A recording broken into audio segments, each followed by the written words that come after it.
Hello.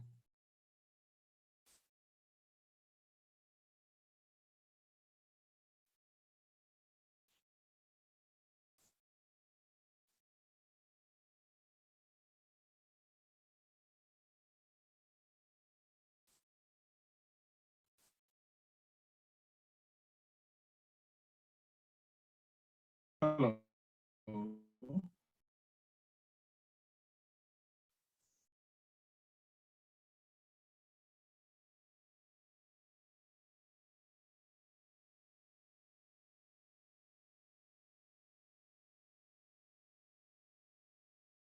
Hello, ठीक है क्या? तो एटलीस्ट मल्टी स्टोरी बिल्डिंग आप देखता होगा, सपोज कोई फर्स्ट फ्लोर या सेकंड फ्लोर में चल रहा है तो उसका वजह से problem let's say ground sir कुछ सुनाई नहीं दे रहा है आपका। है कि नहीं? तो अगर मेरा फ्लोर है, उसको साउंड इंस्टॉलेशंस बनाया है तो इस टाइप का प्रॉब्लम नहीं होगा। ये सब उसका रिक्वायरमेंट है। ओके, सबसे इम्पोर्टेंट रिक्वायरमेंट है लाइक उसका डैम्पनेस। ओके,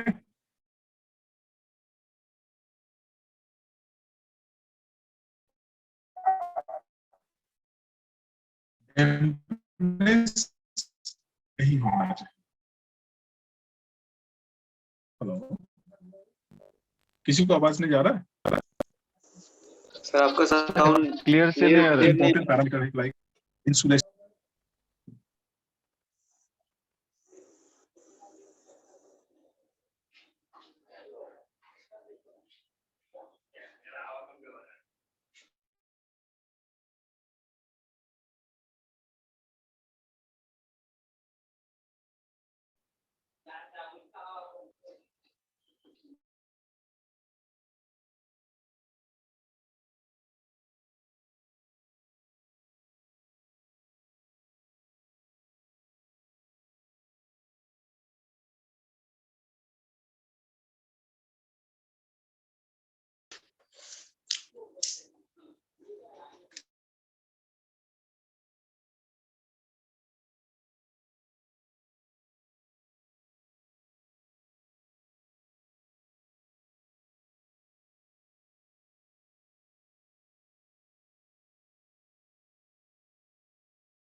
हेलो,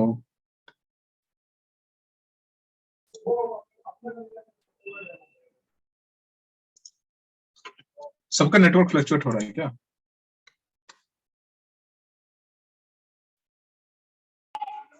और हम लोग का नेटवर्क आपका खराब है। ओके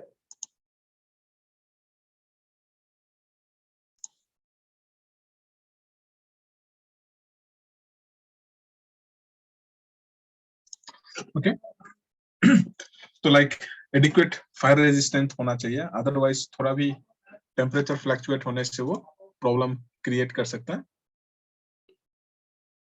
ओके साउंड इंसुलेशन, जैसे कि बोला एक मल्टी स्टोरीड बिल्डिंग में आपका फर्स्ट ग्राउंड फ्लोर में प्रॉब्लम होगा, अगर लेट्स से थर्ड फ्लोर और फोर्थ फ्लोर में आदमी चलेगा या फिर लेट्स से बिस्तर वगैरह को हम इधर उधर खींच रहा होगा, तो सबसे इंपॉर्टेंट जो है यहाँ पे damp resistance and thermal resistance. Okay damp resistance that means dampness in the sense moisture level जब ऊपर उठेगा तो लाइक आपका फ्लोर में अगर पानी आ गया दैट मींस वो डैम्प हो जाएगा, इस टाइप का प्रॉब्लम नहीं होना चाहिए, ये सबसे इंपॉर्टेंट रिक्वायरमेंट है। एंड थर्मल इंसुलेशन स्पेशली ये सबसे ज्यादा प्रॉब्लम तब क्रिएट करता है जब विंटर सीजन। ओके स्पेशली अभी देखता होगा विंटर सीजन में क्या होता है, मल्टी स्टोरी बिल्डिंग में ग्राउंड फ्लोर में बहुत ज्यादा ठंडा होता है। ओके समर सीजन में तो ठीक होता है, समर सीजन में अगेन अपर फ्लोर में थोड़ा प्रॉब्लम होता है। ओके तो ये सब चीज को हम मिनिमाइज कर सकता है अगर हम सही मटेरियल यूज किया है कंस्ट्रक्शन करने टाइम में। ओके जैसे अभी देखता होगा वॉल वगैरह बनाने के लिए हम लोग ब्रिकोलाइट यूटिलाइज करते हैं, उसी हिसाब से फ्लोर को भी सफिशिएंट और सही ट्रीटमेंट देके हम ठीक कर सकते हैं। ओके कंपोनेंट, बहुत सारा टाइप का कंपोनेंट हम यूज करते हैं। ओके एंड अगर स्ट्रक्चर देखेगा तो बेसिकली सब फ्लोर हो गया, बेस कोर्स हो गया एंड अल्टीमेटली उसका ऊपर नॉर्मल जिसको हम फ्लोर बोलता है वो हो जाएगा। सिंपल टर्म में देखेगा कंस्ट्रक्शन करने टाइम में अगर आप देखा होगा तो लैंड फिलिंग करने के बाद, ओके लैंड फिलिंग करने के बाद हम क्या करता है उसको कंपैक्शन करके ब्रोकन एग्रीगेट को डाल के कंपैक्ट कर रहा होता है, दैट इज योर सब फ्लोर। ओके उसका ऊपर में जस्ट हम पीसीसी कर रहा होता है। ओके पीसीसी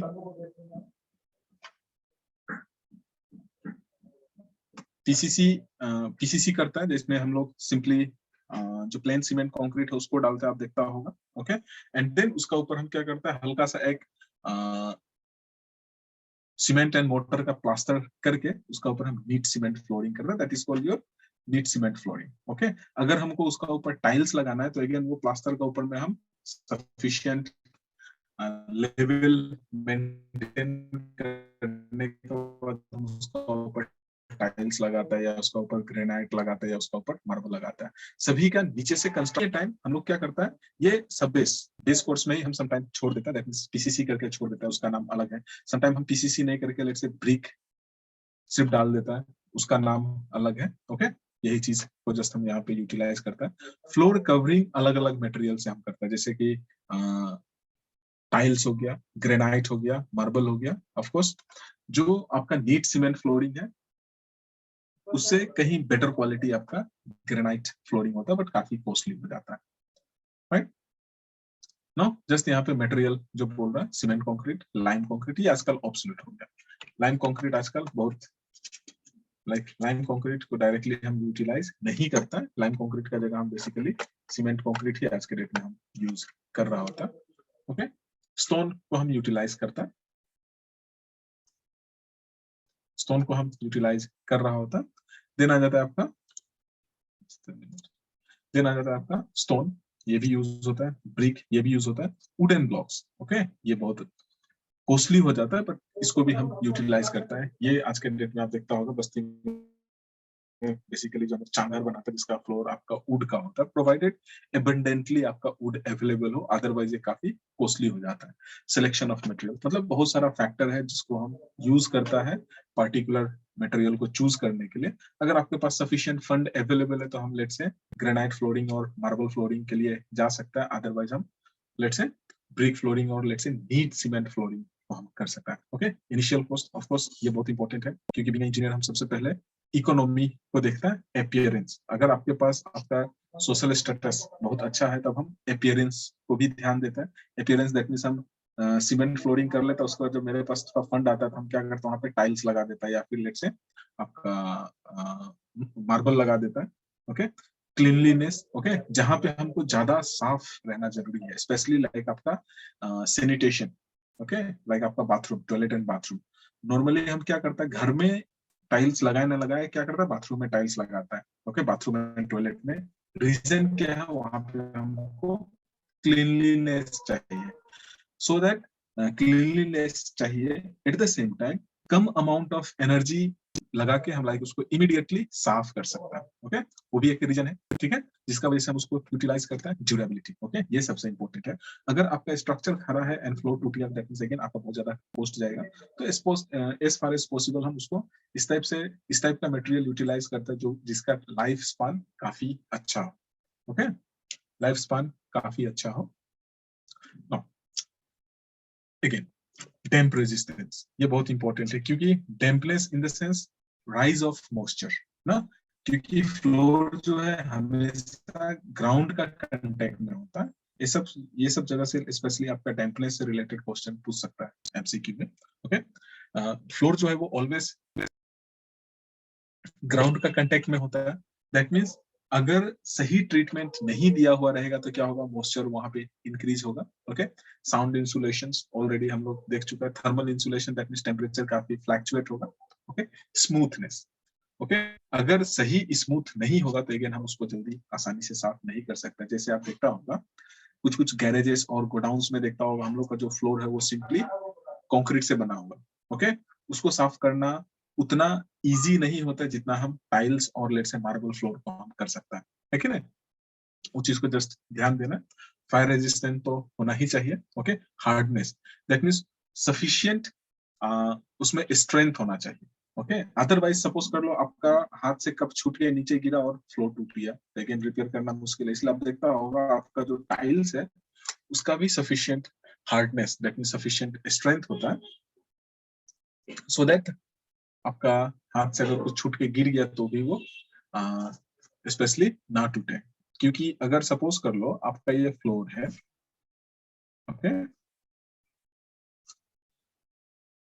ये टाइल अगर एक एक टाइल टूट गया, ओके, सपोज कर लो ये टाइल टूट गया, तो ये टाइल को लगाने के लिए आपको ये चारों टाइल को निकालना पड़ेगा। अल्टीमेटली टोटल कितना, 1 2 3 4 5 6 7 8 9 ना, एक टाइल को रिप्लेस करने के लिए हमको 9 टाइल लगाना होगा। इसलिए आप ध्यान देना है, कोई स्ट्रक्चर को जब आप विजिट करेगा तो स्पेशली दो टाइल का बीच में सफिशिएंट गैप होता है। ओके, क्लिप लगा के वो गैप को मेंटेन किया जाता है।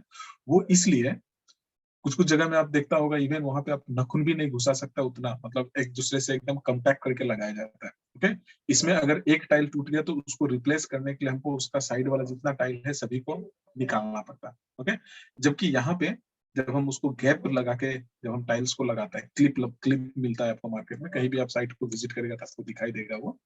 अगर हम ये क्लिप लगा के टाइलिंग किया है तो अगर मेरा ये टाइल टूट गया तो हम आसानी से यहाँ से इसको सिर्फ इसी को निकाल सकता है। ओके, जिसका वजह से आपका बाकी में कोई प्रॉब्लम नहीं होगा। ओके, दैट मींस मेंटेनेंस के लिए सफिशिएंट प्रोविजंस रहेगा वहां पे, इसलिए हमेशा वो चीज को ध्यान देना है।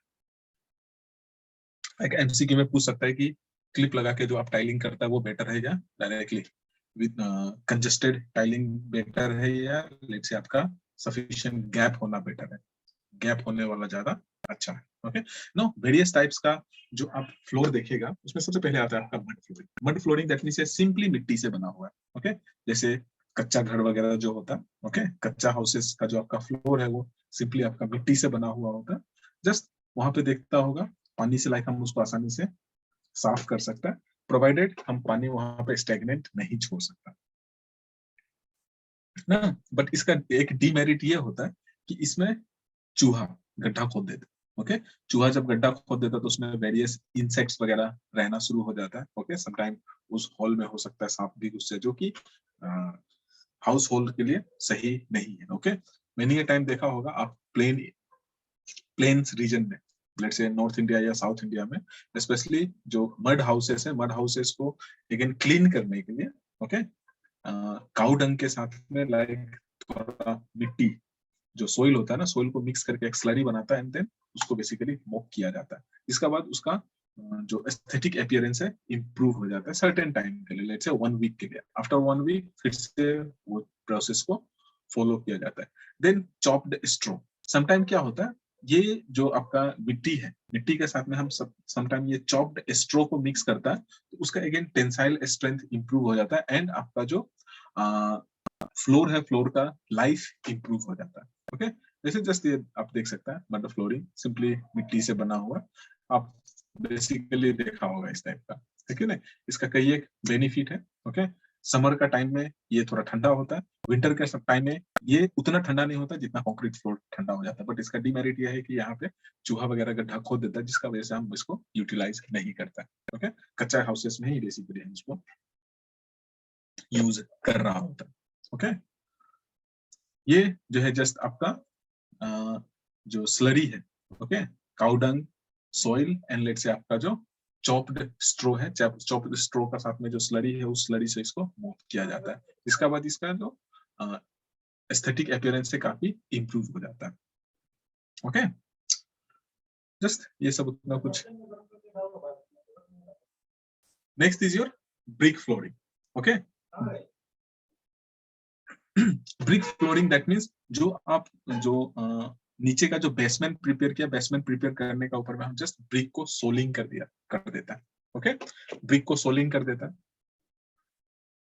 ब्रिक को सोलिंग करने के बाद क्या होता है, ऑफ कोर्स जो नीचे का जो अर्थ है, जहां पे लाइक आपका चूहा गड्ढा खोद देता था, वो अभी ये प्रॉब्लम यहाँ पे नहीं होता, बट ये जनरली हम लोग कहाँ यूज करता है, वेयर हाउसेस। इस टाइप का समटाइम आपसे पूछा जा सकता है। Okay, of course 1 brick thickness basically होता है। ओके, और समटाइम हम उसमें जो ब्रिक सोलिंग कर रहा होता है उसमें थोड़ा सा लाइक सीमेंट, लीन सीमेंट डालता है या समटाइम नहीं भी डालता है, समटाइम लाइम मोटर डालता है, समटाइम नहीं भी डालता है, डिपेंड करता है।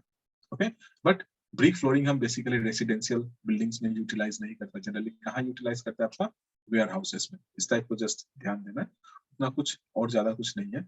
अगेन ये जो है ऑफ कोर्स जो ये ब्रिक फ्लोरिंग किया हुआ है, जिसका ये गैप को परफेक्टली आपका लाइन से फिल किया हुआ या फिर लेट्स से सीमेंट से फिल किया हुआ, उसको आप रेसिडेंशियल बिल्डिंग में यूटिलाइज कर सकता है। मेनी अ टाइम हम क्या करता है, इसको फिल नहीं करता है। ओके, इसका वजह से ये हिल रहा होता है। समटाइम आप देखता होगा आपका जो कोर्टयार्ड है, कोर्टयार्ड में आप इसको डाल के रखता है। ओके, आपका किचन गार्डन में आप कुछ पोर्शन तक इसको डाल के रखता है, देखने में काफी अच्छा होता है, एक स्मूथ सरफेस दे देता है आपको। ओके, रेसिडेंशियल पर्पस के लिए जनरली हम इसको यूज नहीं करता, एंड अगर आपको यूज करना है तो इसका जो जॉइंट है, जॉइंट को हमको परफेक्टली पैक करना होता है। ऑफ कोर्स ये बाकी जो आपका सीमेंट कंक्रीट फ्लोर हो गया उससे थोड़ा सस्ता होता है। ओके, इस टाइप से बेसिकली आप यूटिलाइज करता है। ओके, नॉर्मली जो हम लोग यहाँ पे यूज करता है, यहाँ पे इसको गैप्स को हम फिल नहीं करता। Okay, fill in the sense like आपका लाइन या मोटर से हम इसको फिल नहीं करता, ये सिंपली ऐसे छोड़ देता है। ओके, जैसे एंड दूसरा आज के डेट में आपका पेवर ब्लॉक आ गया, जैसे सपोज कर लो आप गोपा विजिट करेगा तो वहां पे आप देखेगा जो पूरा सराउंडिंग है उसको वो क्या किया, पेवर ब्लॉक से उसको लगाया, जो इसका मॉडिफाइड वर्जन है कि नहीं। वहां पे बेसिकली आपको वो डिफॉर्म्ड शेप में होगा, जिसका वजह से आप उसको आसानी से इंटरलॉक कर सकते हैं एक दूसरे से, जिसका वजह से हमको ये एक्स्ट्रा एक्सपेंसेस जो आ रहा है वो नहीं आएगा। Okay, now flagstone, flagstone that means ये बेसिकली क्या होता है, ब्लॉक्स होता है। ओके, क्या का ब्लॉक्स होता है ये, अगेन सैंडस्टोन का।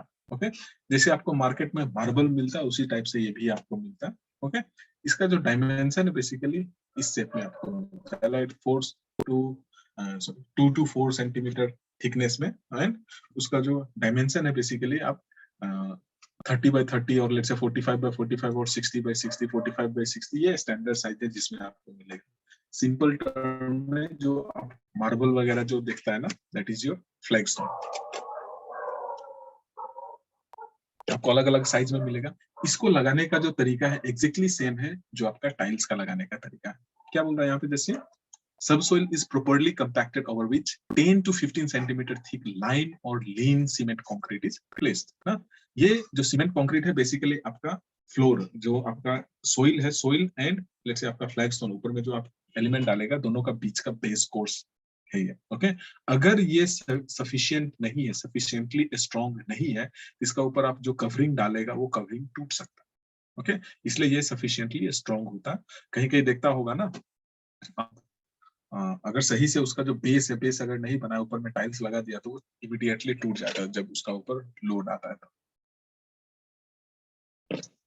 नो क्या बोल रहा है, फ्लैगस्टोन लगाने का तरीका जो है, जस्ट आप कहीं अगर टाइल्स लगाने वाला देखा है तो एग्जैक्टली वही है। ओके, क्या बोल रहा है, 20 to 25 mm thick motor bed का ऊपर उसको बेसिकली लगाता है, जो कि जस्ट बॉन्ड प्रोवाइड करता है। ये मोटर जो है ऊपर से उसको चिपका के रख लेता है, जिसका वजह से वो नहीं हिल पाता है। क्या बोल रहा है, in laying the slab work is started from two diagonal opposite corner. ये इंपॉर्टेंट पॉइंट है। ओके, दैट मींस ये आपका रूम है। ओके, तो इस कॉर्नर से और इस कॉर्नर से लाइक हम स्टार्ट करता है। ओके, यहाँ से शुरू करेगा, यहाँ से शुरू करेगा एंड फाइनली आके सेंटर में मिला देगा। ओके, अल्टीमेटली ये आपको पूछा जा सकता है एमसीक्यूज में, बाकी पॉइंट आप छोड़ सकता है। ओके, ऑपोजिट डायरेक्शन से प्रोसीड करते करते जाएगा, कोई एक डायरेक्शन से हम इसको प्रोसीड नहीं करता। ये आपको वेरियस शेड्स और वेरियस शेप में, वेरियस साइजेस में आपको मिलता है। ये नाम भी उतना कोई जरूरी नहीं है, आपका आसानी से आप देखता होगा, स्पेशली मार्बल लगाया हुआ फ्लोर। ओके, ये मार्बल नहीं है, बट मार्बल भी इसी टाइप से आपको लगाने से आपको दिखाई देता है कि नहीं। काफी अपीलिंग होता है, ऑफकोर्स कॉस्टली भी है, थोड़ा अपीलिंग हो जाता है आपका स्ट्रक्चर। अलग अलग शेड्स में आपको मिलेगा ये, right. Now cement concrete flooring सबसे ज्यादा इसको यूटिलाइज करता है। क्या बोल रहा है, this is commonly used for residential, commercial and even industrial building. हर जगह में, इवन आपका पैर के नीचे भी अभी हो सकता है यही हो। Okay, it is moderately cheap, quite durable and easy to construct. सबसे आसान है कि नहीं, जिसको हम समझते हैं नीट सीमेंट फ्लोरिंग भी बोलता है। अगर हम ऊपर में जो टॉपिंग है, टॉपिंग अगर हम सिर्फ सीमेंट एंड वाटर का स्लरी से अगर हम डाला है तो हम उसको नीट सीमेंट फ्लोरिंग भी बोलता है।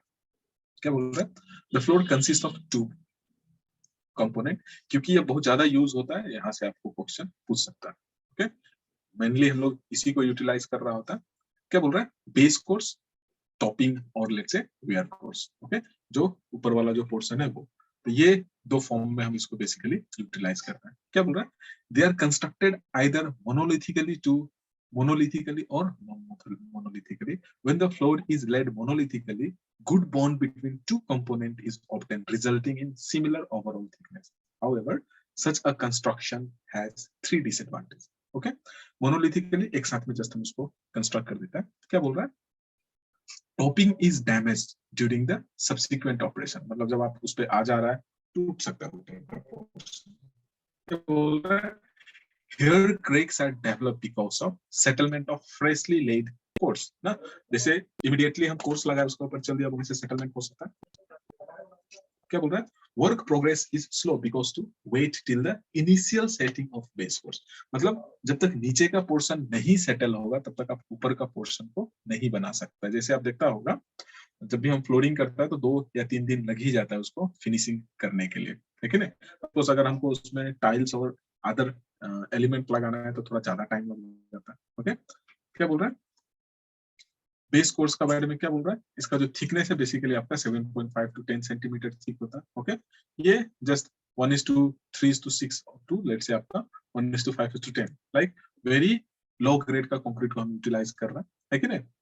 क्या बोल रहा है, और lime concrete, but lime concrete आज के डेट में हम बहुत रेयरली यूज करते हैं, बेसिकली आपको उतना लाइम मिलता भी नहीं है। ओके, जिसका वजह से हम उसको यूटिलाइज नहीं करता। क्या बोल रहा है, when base course has harden its surface is brushed with stiff broom and clean thoroughly, मतलब ताकि जितना भी लूज मटेरियल है उसको हम वहां से फ्लश आउट कर सके, इसलिए हम उसको वहां पे टाइटली ब्रश करता है। Okay, it is wetted and previous night and excess water is drained off, वहां से पूरा लाइक पानी को बाहर निकाल देता है। अल्टीमेटली हम उसको अच्छी तरह से सॉक्ड कर देता है, सो दैट जब हम ऊपर का नेक्स्ट टॉपिंग डालेगा तो टॉपिंग का जो मॉइस्चर है वो मॉइस्चर को वो एब्जॉर्ब नहीं करेगा। क्या बोल रहा है, topping consist of 1:2:4 cement concrete laid in desired thickness ना, आपका डिजाइन के हिसाब से कितना आएगा वो चीज को बेसिकली वहां पे डालता है, सो दैट हमको एक स्मूथ सरफेस हम बना सके। इसका जो यूजुअल थिकनेस है वो आपका 4 सेंटीमीटर के आसपास है। क्या बोल रहा है, other alternative layer are then laid after 72, मतलब इसका ऊपर जो लेयर हमको डालना है, मतलब फिनिशिंग टच जिसको हम बोलता है, वो एटलीस्ट सर्टेन पीरियड के बाद ही हम डाल सकते हैं, क्योंकि हमको क्या पता सीमेंट का फाइनल सेटिंग टाइम 10 आवर्स है। ओके, तो उसको थोड़ा अच्छी तरह से सेटल होने देता है हम लोग, एंड देन ही हम उसको थर्ड डे में बेसिकली प्रिपेयर कर रहा होता है। क्या बोल रहा है, the prepare surface is protected from sunlight, क्योंकि सनलाइट अगर डायरेक्टली वहां पे गिरेगा तो क्रैक हो सकता है। अगर डायरेक्ट रेनफॉल वहां पे होगा तो लाइक जहां पे ड्रॉपलेट्स गिरेगा उस जगह में लाइक से आपका ड्रॉपलेट मार्क्स आ जाता है। इस टाइप का प्रॉब्लम आप देखता होगा कहीं भी जस्ट स्लैब कास्ट किया है ऊपर का एंड बारिश हो गया, पूरा स्लैब में आपको फुटा फुटा फुटा फुटा दिखाई देता है ना, इस टाइप का प्रॉब्लम आपको हो सकता है। क्या बोल रहे हैं, the surface is then properly cured for the period of 7 to 14 days, मतलब सफिशिएंट क्यूरिंग हमको यहाँ पे देना ही है, अदरवाइज लोड कैरी करने के लिए ये कैपेबल नहीं होगा। जस्ट ये हम लोग डे टू डे लाइफ में हमेशा देख पाएंगे, है कि नहीं, सीमेंट कंक्रीट। नेक्स्ट आ जाता है आपका टेराजो फ्लोरिंग।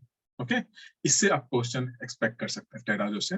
क्या बोल रहा है, it is very decorative and has good wearing protective. क्या बोल रहा है, the flooring is however more expensive, of course थोड़ा सा कॉस्टली हो जाता है, ज्यादातर ये आपका रेसिडेंशियल बिल्डिंग में ही हम इसको यूटिलाइज करते हैं। ओके, क्या बोल रहा है, terrazzo is special prepared concrete surface containing cement and marble chips. Okay, ये काफी इंपॉर्टेंट है, एंड बहुत सारा घर में आप देखा भी होगा, मेनी टाइम क्या करता है, हम बिल्डिंग के अंदर में जब मार्बल लगाता है, मार्बल का जो टुकड़ा बच जाता है उसको हम मतलब एक शेप में तोड़ के, ओके, बाहर में जब हम फ्लोरिंग कर रहा होता है तो वहां पे हम उसको लगा देता है, ऐसा देखा होगा ना, इस टाइप से लगा हुआ होता है। Okay, that is called your terrazzo flooring. Okay, जिसका वजह से देखने में काफी अच्छा लगता है, अच्छी तरह से उसको हम लेवल मेंटेन करके बेसिकली मारता है। क्या बोल रहा है, marble chip in the proportion 1:2 ना, सीमेंट एंड लेट्स से जो आपका मार्बल का जो प्रोपोर्शन उसको जस्ट बोल रहा है। क्या बोल रहा है, when surface is set chips are exposed by grinding operation, जिसको हम पॉलिशिंग बोलता है ना, वही मतलब अच्छी तरह से उसको पॉलिश कर देते हैं सो दैट आपका चिप्स जो है अच्छी तरह से दिखाई देना शुरू हो जाता है, अदरवाइज वो नहीं दिखेगा। क्या बोल रहा है, the sub base preparation and concrete has laying is done in similar manner of cement concrete, exactly same तरीका से नीचे का पोर्शन को हम प्रिपेयर करते हैं, सिर्फ ऊपर का जो फिनिशिंग टच है वहां पे हम इसको दे रहा होता है। क्या बोल रहा है, द टॉप लेयर में हैव 40 mm थिकनेस, ये बेसिकली डिपेंड करता है एक्चुअली। ओके, डिपेंड करता है इन द सेंस समटाइम क्या होता है आपका मार्बल का थिकनेस ज्यादा है, उस केस में ज्यादा हो। ओके, देन क्या बोल रहा है, 34 mm thick cement concrete layer, basically हम 1:2:4 ना, M20 concrete, that means strength ज्यादा चाहिए हमको, ठीक है। और ऊपर में जो हम टॉपिंग दे रहे हैं 6 mm थिकनेस का टॉपिंग दे रहा होता है। ओके, जिसको हम पॉलिश कर देता है तो पूरा का पूरा जो मार्का चिप्स जो है ऊपर से एक्सपोज हो जाता है, आपको देखने में काफी अच्छा लगता है। क्या बोल रहे हैं, concrete of grade 1:2:4 is then laid in the alternate panel, leveled and finished to rough surface. When the surface is hardened, the terrazzo mix is laid. ना, ऊपर से हम उसको डाल देता है। Additional marble chips may be added during the tamping, क्योंकि tamping करने टाइम में कभी-कभी क्या होता है कि आपका कुछ-कुछ टूट जाता है या फिर लेट्स से मिसप्लेस हो जाता है, मतलब डिस्प्लेस हो जाता है, हम उसको सही जगह में लगा के लाइक ताकि यूनिफॉर्म दिखे हर जगह में, वैसा कर देता है, जिसका वजह से वो काफी अच्छा लगता है। Okay, at least 80% of the finish surface shows the expose marble, तब काफी अच्छा लगेगा, क्योंकि कुछ कुछ जगह में आप देखा होगा यहाँ पे एक मार्बल का टुकड़ा है, यहाँ पे एक मार्बल का टुकड़ा है, यहाँ पे एक मार्बल का टुकड़ा, बाकी खाली है, तो गंदा लगता है। लेकिन यही हर जगह में आपको दिख रहा होगा ना एक यूनिफॉर्म रेट से। ओके, तो काफी अच्छा लगता है देख के वो, है कि नहीं, टेराजो फ्लोरिंग। ओके, क्या बोल रहा है, the surface is then floated and let's say travel and left to dry ना, सबसे पहले हम उसको ड्राई होने देता है, देन हम उसका ग्राइंडिंग करता है ना। सीमेंट ग्राउटिंग, दैट मींस जो साइड में जो पोर्शन अगर कुछ बच गया ना, तो cement grouting in the sense cement slurry को हम वहां पे विथ प्रेशर डाल देता है सो दैट वो अच्छी तरह से चिपक जाए। बट इसका भी प्रॉब्लम क्या है, लाइक हम इसको सही मतलब सफिशिएंट टाइम तक क्यूरिंग करना पड़ता है, अदरवाइज टूट सकता है। Okay, the surface is cured for let's say 4 to 6 days ना, जस्ट ये अगर सही से लाइक हर जगह में यूनिफॉर्मली डाल कर रखा है तो काफी अच्छा लगता है देखने के लिए, अदरवाइज नहीं लगेगा। ठीक है, देखने के लिए काफी अच्छा लगता है क्योंकि हर जगह में मतलब जो आपका चिप्स है एक जैसा ही है। ओके, अलग अलग शेड है, अलग अलग शेप डाल सकता है। अलग अलग शेड एंड अलग अलग शेप्स में आपको मिलता है। देन आता है आपका मोजाइक फ्लोरिंग, ये भी वेरी मच सिमिलर है, पिछला जैसा है। क्या बोल रहा है? It is made up of a small piece of broken tiles. Okay, like just MCQ में आपको इस टाइप से पूछ सकता है ना, लेट्स से टेराजो कैसे बना है? बेसिकली वो आपका ब्रोकन और लेट्स से चिप्स ऑफ मार्बल से बना है, वेयर एज मोजाइक कैसे बना है? Broken piece of let's say your tiles और let's say china ware, that means वो ग्लेज वाला जो होता है ना, चाइना ग्लेज्ड वेयर। ओके, ये बेसिक डिफरेंस है दोनों का बीच में, जिसका वजह से मैक्सिमम टाइम आप कंफ्यूज होने का चांसेस है। टेराजो दैट मींस वो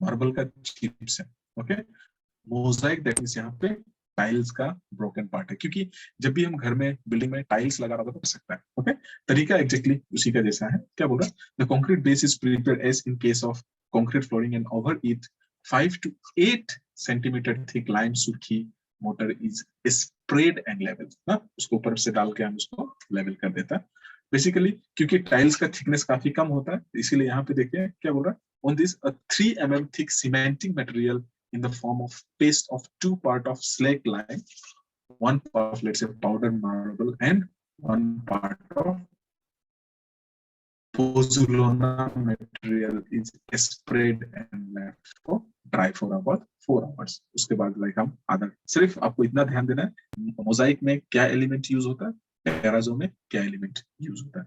इस टाइप से लाइक आपको दिख रहा होगा ये, फाइन।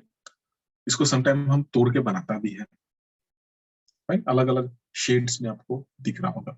ओके, देन आता है आपका टाइल फ्लोरिंग, ये सबसे ज्यादा यूटिलाइज होता है आज के डेट में। ओके, फाइन, क्या बोल रहा है? Tile flooring is constructed from square, hexagonal और let's say other shape made up of clay, cement, concrete और टेराजो ना। सबसे ज्यादा जो हम लोग यूटिलाइज करता है वो है आपका आइदर स्क्वायर शेप में होता है या फिर रेक्टेंगुलर शेप का आपका टाइल्स होता है। ओके, हेक्सागोनल शेप का भी होता है बट रेयरली यूज होता है, उसको अपने हिसाब से, अपने रिक्वायरमेंट के हिसाब से ऑर्डर भी करना पड़ता है समटाइम। क्या बोल रहा है? आपको दिखा देगा। क्या बोल रहा है? इसको भी हम कहाँ लगाते हैं? सबसे पहले तो हमको कंक्रीट बेस बनाना ही है। ओके, कंक्रीट बेस लगाने के बाद हम क्या करते हैं? उसको प्लास्टर करके लेवल कर लेता है। लेवल करने के बाद वो देन हम क्या करते हैं? सीमेंट स्लरी में इसको अगेन टाइल्स पे पूरा टाइल्स का ऊपर में हम टाइल्स का बैक साइड में पूरा हम सीमेंट स्लरी को लगा के, सीमेंट पेस्ट को लगा के हम उसको सही पोजीशन में ले कर देता है। ओके, ऑफकोर्स ये हम लोग हमेशा देखते हैं टाइल्स फ्लोरिंग, इसमें कोई प्रॉब्लम नहीं होना चाहिए। अलग अलग शेड्स में लाइक आपको मिलेगा मार्बल। ओके, ये भी आप डे टू डे लाइफ में हमेशा देखता होगा। क्या बोल रहा है? ये थोड़ा कॉस्टली हो जाता है आपका टाइल से। क्या बोल रहा है? It is superior type of flooring used in bathroom and kitchen और लेट्स से रेसिडेंशियल बिल्डिंग ना, हर जगह में बेसिकली हम इसको यूटिलाइज करते हैं। ओके, क्या बोल रहा है? The base course is prepared in same manner, जैसे हम टाइल्स के लिए बेस प्रिपेयर करते हैं वैसा ही, जैसे हम मोजाइक के लिए बेस प्रिपेयर करता है वो भी सेम है, जैसे हम लेट से आपका टेराजो के लिए बेस प्रिपेयर करता है वो भी same. That means base preparation करने का जो क्राइटेरिया है वो एग्जैक्टली सेम है। ओके, क्या बोल रहा है? Over the base concrete 20 mm thick bedded mortar of let's say either 1:2 cement sand mix is prepared। आप ऑलवेज देखता होगा ना, सीमेंट मिक्स जो है उससे हम वहां पे प्लास्टर करते हैं, प्लास्टर करके लेवल करते हैं, लेवल स्लोप वगैरह को हम मिला लेते हैं एंड देन सीमेंट स्लरी से हम उसको फिल करते हैं। ओके, सो दैट जो आपका मार्बल है वो अल्टीमेटली चिपक जाएगा। ओके, इस टाइप से लाइक आपका फाइनल जो फिनिश्ड सरफेस है आपको दिख रहा होगा, प्रोवाइडेड आपका जो मेशन है वो कितना एक्सपर्ट है, उसका एक्सपर्टाइज का ऊपर भी काफी इंपॉर्टेंट, एक्सपर्टाइज भी काफी इंपॉर्टेंट रोल प्ले कर रहा होता है। देन आता है आपका wooden flooring. Wooden flooring in the sense like आपका जो नीचे का पैर का नीचे का जो एलिमेंट होगा वो बेसिकली आपका क्या होगा? वुड से बना होगा। यहाँ पे हम लोग हमेशा देखते हैं जो चांगघर वगैरह जो बनाता है, आइदर नीचे जो फ्लोरिंग होता है वो आपका बैम्बू का होता है या फिर वुड का होता है। क्या बोल रहा है? It is use for carpentry hall, let's say dancing hall, auditorium, especially आपका stages वगैरह जो they are not commonly used in residential building of India, of course, क्योंकि उतना टिम्बर अवेलेबल नहीं होता, बट हिली एरिया में हम इसको यूटिलाइज करते हैं. In hilly area where timber is cheaply and readily available and where temperature drops very low, timber flooring is quite common. इसलिए आप देखता होगा नॉर्थ ईस्टर्न स्टेट में बेसिकली चांगर जो हम लोग बनाते हैं वहां पे टिम्बर फ्लोरिंग कर रहा होता है. One of the major problem in timber flooring is damp prevention. क्योंकि कंस्टेंटली अगर ये मॉइस्चर का कंटेंट में रहेगा तो इमीडिएटली रॉट हो जाता है, सड़ जाता है. ओके, अगर ये मॉइस्चर कंटेंट में नहीं है तो सालों साल चलता है. This can be done by introducing DPC layer ना. डीपीसी लेयर हम अगर नीचे में उसको सही से प्रोवाइड किया, सही ट्रीटमेंट देके अगर हम बनाया, ये काफी अच्छा होता है. ओके, लाइक अलग अलग शेड, अलग अलग वेराइटी से लाइक हम उसको बना सकते हैं. ओके, फिर आया था आपका asphalt फ्लोरिंग. ऑफ कोर्स इसको बहुत कम यूटिलाइज करते हैं, स्पेशली क्योंकि ये asphalt जो है टेम्परेचर ज्यादा होने से अगेन प्रॉब्लम क्रिएट करना शुरू कर देता है. क्या बोलता है asphalt flooring? asphalt mastic is the mixture of course sand and asphalt in the ratio 2:1. क्योंकि asphalt जो है काफी अच्छा बाइंडिंग मटेरियल है ना. wood and then laid in the continuous. जैसे हम लोग रोड बनाते हैं, लेकिन रोड बनाने के लिए भी क्या करता है, उसको गर्म करता है, लेकिन गर्म करके उसमें सैंड मिक्स करता है, सैंड मिक्स करके हम उसको रिक्वायर्ड जगह में ले कर देते हैं. क्या बोल रहा है? It can also be applied cold when mixing with mineral oil. Okay, it's a mineral oil and asbestos. Right? क्या बोल रहा है? The thickness of asphalt mastic may be 2.5 centimetre. Okay, generally ordinary construction में, जिसको हम concrete floor का ऊपर में बेसिकली डाल सकते हैं. क्या बोल रहा है? एस्फेल्टिक टाइल्स. ओके, ये एस्फेल्टिक टाइल्स जो है इमीडिएटली टूटेगा नहीं. ओके, क्योंकि जैसे नॉर्मल टाइल जो है, नॉर्मल टाइल थोड़ा सा ज्यादा अगर प्रोजेक्टेड पोर्शन वहां पे लोड आया तो वो इमीडिएटली टूट जाएगा. उस टाइप का प्रॉब्लम आपको यहाँ पे नहीं देखने को मिलेगा. ओके, क्या बोल रहा है? They are prepared from asphalt, asbestos, asbestos fiber and mineral pigment by pressing the mix in different sizes. अलग अलग साइज में आपको मिल रहा होगा ये. क्या बोल रहा है? This is prepared like आपका जो asphaltic mosaic, mosaic in the sense again उसका chips को हम यहाँ पे यूटिलाइज कर रहे हैं. मोजाइक टर्म का मतलब ही वही है कि लाइक हम उसका स्मॉल चिप्स को यूज कर रहे हैं. This is prepared similar to mastic asphalt. The marble chips are used in place of let's say sand. ना? Asphalt may be either in black or other suitable color. हम of course sufficient and suitable treatment देके हम उसको अपना हिसाब से color shade दे सकते हैं. Acid proof mastic flooring. क्या बोल रहा है? Acid proof block of asphalt are available. The asphalt blocks are first laid on concrete base, then acid proof asphaltic is uniformly spread over the surface of the block. Okay, ये जहां पे like आपका acid attack होने का chances है, लेकिन let's say low cost आप sanitary building, sanitary structure बना रहा है. ओके, तो वहां पे लाइक एसिडिक मीडिया होने का चांसेस बहुत ज्यादा होता है. तो सब जगह में लाइक हम इसको यूटिलाइज करते हैं. ओके, शेड्स आपको अलग अलग शेड में आप इसको आसानी से निकाल सकते हैं. देन आता है आपका रबर फ्लोरिंग. ओके, ये भी आप क्वाइट देखा होगा, मतलब आपका स्लिप होने का चांसेस बहुत कम हो जाता है. ओके, जस्ट जो टाइल्स है थोड़ा रबर टाइप का एलिमेंट से बनाता है. जैसे नॉर्मली आप देखता होगा जब भी हम घर में टाइल्स लगाता है, नॉर्मल जगह में अलग टाइप का टाइल्स होता है, वेयर बाथरूम की जहाँ पे पानी बहुत ज्यादा होता है उस जगह का जो टाइल्स है आपका डिफरेंट होता है, जिसको हम समटाइम एंटी स्कीड टाइल्स भी बोलते हैं. लेकिन रीजन क्या है? नॉर्मली टाइल्स का ऊपर पानी गिरा हुआ होगा, आप चलेगा तो स्लिप होने का चांसेस है. वेरियस बाथरूम में तो हमेशा पानी होता है, बट वहां पे जो आप एंटी स्किड टाइल्स लगाते हैं उस पर आपका पैर स्लिप नहीं होता है. ओके, क्या बोल रहा है? It consist of sheet of tiles of rubber in variety of pattern and colour and thickness varying from 3 to 10 mm. Requirement के हिसाब से लाइक वो हो सकता है. क्या बोल रहा है? The sheet of tiles are fixed to concrete base और wood by means of appropriate adhesive. अलग अलग एडहेसिव को हम यूटिलाइज कर सकते हैं. ओके, क्या बोल रहा है? ये जो है आपका rubber flooring are resilient and soundproof. However, they are costly. Of course, इसका वजह से इसका जो यूजेस है सम स्पेसिफाइड जगह में ही हम करते हैं. ओके, जैसे आपका कॉन्फ्रेंस हॉल हो गया, जैसे आपका जिम हो गया, जैसे आपका ऑडिटोरियम्स हो गया, वो सब जगह में बेसिकली हम इसको यूटिलाइज करते हैं, जहाँ पे आपका साउंड प्रूफ ना ज्यादा इंपॉर्टेंट रोल प्ले करता है. ओके, वो सब जगह में बेसिकली इसको यूटिलाइज करता है. अलग अलग शेड, अलग अलग कलर में आपको मिल रहा होता है ये ब्लॉक्स वगैरह. फाइन, ये सब लाइक अलग अलग जगह में हम इसको यूटिलाइज करते हैं. इस टाइप का बेसिकली आप अपना व्हीकल्स वगैरह में भी लगाता है ना रबर फ्लोरिंग। ओके, देन आ जाता है आपका लाइनियम फ्लोरिंग, जिसको हम कवरिंग बोलता है, दूसरा टर्म में हम समटाइम इसको कारपेटिंग भी बोलता है ना। नॉर्मली हम क्या करते हैं, घर में नीट सीमेंट फ्लोरिंग कर देता है, उसका ऊपर एक कारपेट डाल देता है। क्या बोल रहा है, it is covering which is available in rolls and which is spread directly on the concrete और let's say wooden flooring. Normally हम लोग घर में करता ही है ऐसा। ओके, क्या बोल रहा है, the sheet are either plain और लेट्स से प्रिंटेड, अलग अलग शेड में हो सकता है। Okay, and are available in 2 to 6 mm thickness, depending upon thickness उसका प्राइस वेरी करता है मार्केट में। क्या बोल रहा है, linoleum tiles are also available which can be fixed to concrete base in different pattern, अलग अलग पैटर्न हम डेवलप कर सकते हैं उसको चिपका के, है? जिसको हम समटाइम स्क्रीन बोलते हैं ना, बहुत सारे लोग इवन आपका लैपटॉप के ऊपर अलग अलग शेड का स्क्रीन लगा के लगाता है ना, उसी टाइप से लाइक हम उसको फ्लोर में लगा सकते हैं। क्या बोल रहा है, linoleum covering are alternate resilient, durable and cheap and can be cleaned very easily. ना लाइक आप आसानी से बहुत अच्छी तरह से लाइक आप उसको साफ कर सकते हैं इमीडिएटली, क्योंकि आपका नीट सीमेंट फ्लोरिंग में समटाइम क्या होता है, डर्ट चिपक सकता है, जबकि यहाँ पे वो प्रॉब्लम नहीं होता। However, it is subjected to rotting. ना कंटिन्यूअसली आप उसका ऊपर चलते रहेगा। अगर उसमें शेड है, प्रिंटेड शेड है, तो हम क्या करता है, वो सर्टेन टाइम के बाद वो शेड जो है निकल जाता है। ओके, बट यहाँ पे क्या बोल रहा है, cannot be used for bathroom, kitchen, etc.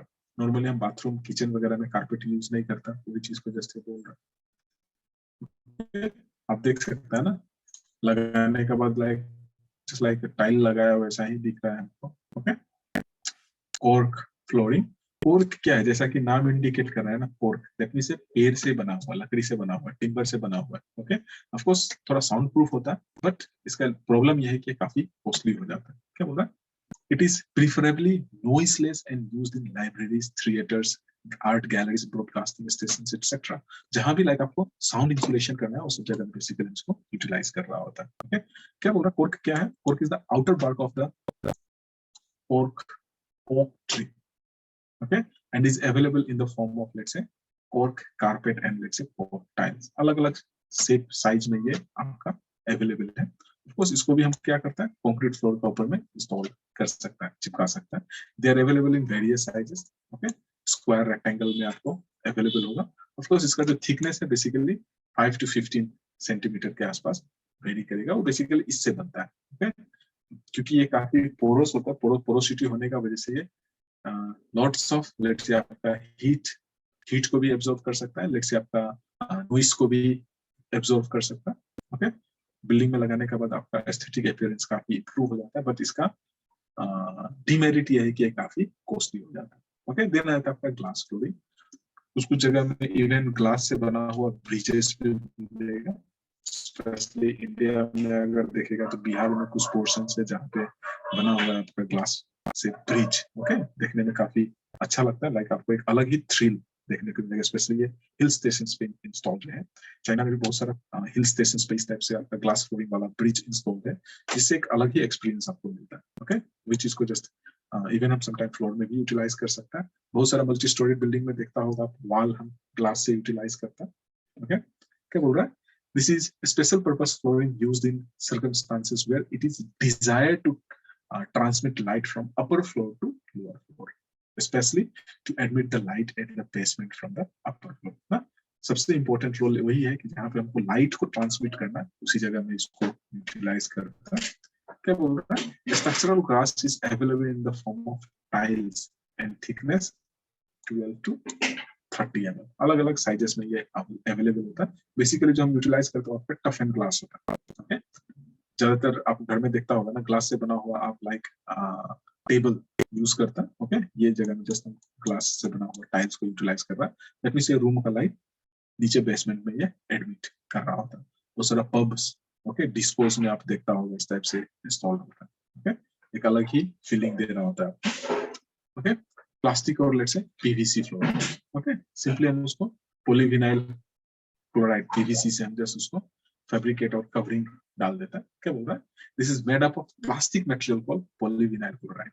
Okay, these tiles are now widely used in residential as well as non-residential building, हर जगह में बेसिकली यूटिलाइज करता है।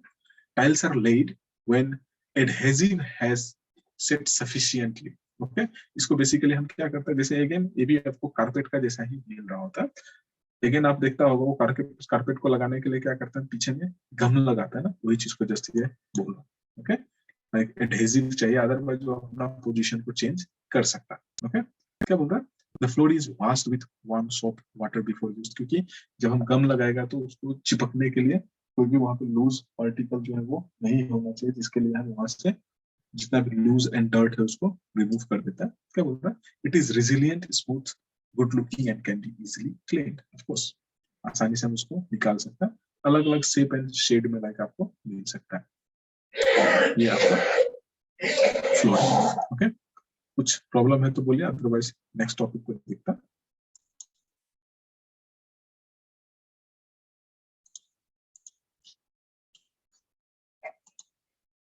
Next is your plastering.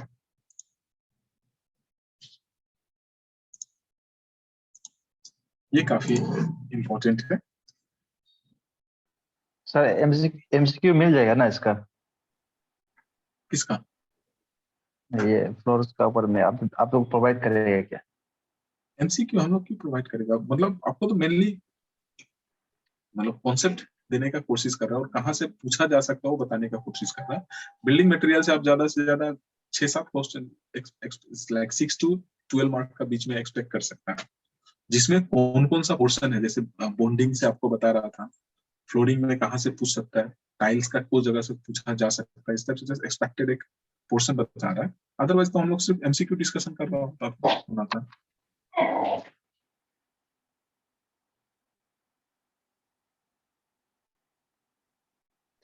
ठीक है क्या? जी सर। प्लास्टरिंग, ये तो देखा ही होगा प्लास्टर होने वाला।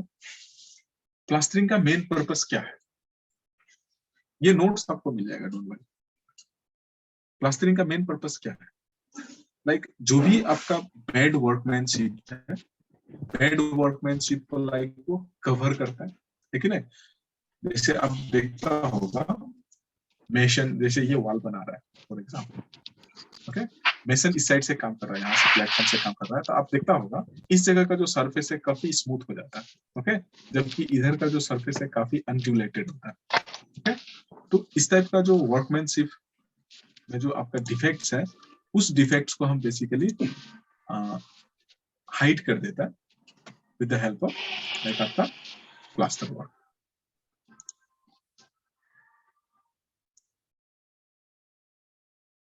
ओके, वो प्लास्टर वर्क जो है बेसिकली वो बैड वर्कमैनशिप, ओके, जो डिफेक्टिव वर्क है, डिफेक्टिव वर्क को बेसिकली हाइड करता होता है। इसमें दो टर्म आता है, एक होता है आपका प्लास्टरिंग एंड आप बहुत सारा जगह में प्लास्टर तो लाइक हर जगह में देखा ही होगा, पॉइंटेड वाला सरफेस भी आप कुछ जगह में देखा होगा। ओके, सबसे इंपॉर्टेंट है लाइक हम क्या क्या बोलते हैं, to prevent external surface against let's say आपका पेनिट्रेशन ऑफ रेन वाटर। जैसे मल्टी स्टोरी बिल्डिंग है, आजकल क्या होता है, wall and let's say slab का प्रोटेक्शन, वॉल को कवर करने के लिए आपका जो स्लैब है, स्लैब ज्यादा नहीं निकलता, बेसिकली हम जैसे 1 फीट के आसपास निकालता है, 1 फीट इन द सेंस जैसे 50-60 सेंटीमीटर के आसपास ही रहता है, लेकिन 50-60 सेंटीमीटर के आसपास ही प्रोजेक्शन होता है ना। बारिश के टाइम में अगर रेनफॉल हुआ तो क्या होता है, ये रेन जाके सीधा ये एक्सटर्नल वॉल को टच करेगा, एक्सटर्नल वॉल को जब टच करेगा तो अगर ये सरफेस प्रोटेक्टेड नहीं है सही से, तो क्या होगा, ये यहाँ का मॉइस्चर जो है इधर में सीपेज होकर चला जाएगा। ओके, इधर में सीपेज होके आ जाएगा वो। ओके, तो जो आपका रूम का अंदर का जो फिक्सचर्स है उसको वो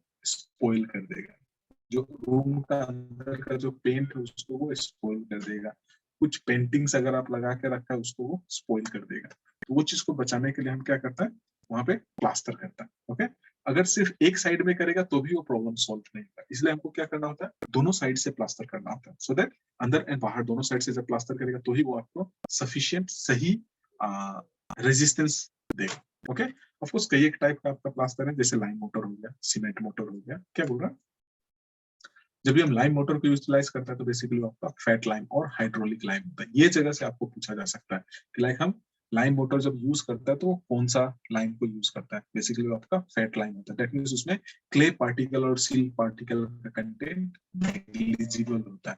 ओके, ऑफ कोर्स आज के डेट में हम लाइम मोटर को यूज नहीं करते हैं, बट हम पुट्टी यूज करते हैं जो कि लाइम से बना हुआ होता है। ओके, आप देखता होगा रूम प्लास्टर करने के बाद हम उस पर पुट्टी मार देते हैं, जिसका वजह से देखने में काफी स्मूथ लगता है ना, पुट्टी मार के लाइक हम सैंड पेपर मार रहा होता है, ठीक है ना।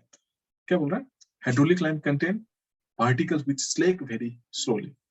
ओके, जिसका वजह से क्या होता है, वहां पे ब्लिस्टर, छोटा छोटा छोटा छोटा बबल्स जैसा आपको दिख रहा होगा। ओके, नो, जब हम सैंड, लाइम एंड सैंड को मिक्स कर रहा होता है, बेसिकली फैट लाइम में जो हम लोग का जो प्रोपोर्शन है 1:3, हाइड्रोलिक लाइम में जो आपका प्रोपोर्शन है सैंड एंड लाइम का, बेसिकली 1:2। इसलिए आप देखता होगा ना, ज्यादातर आपको इस टाइप का क्वेश्चन भी पूछता है।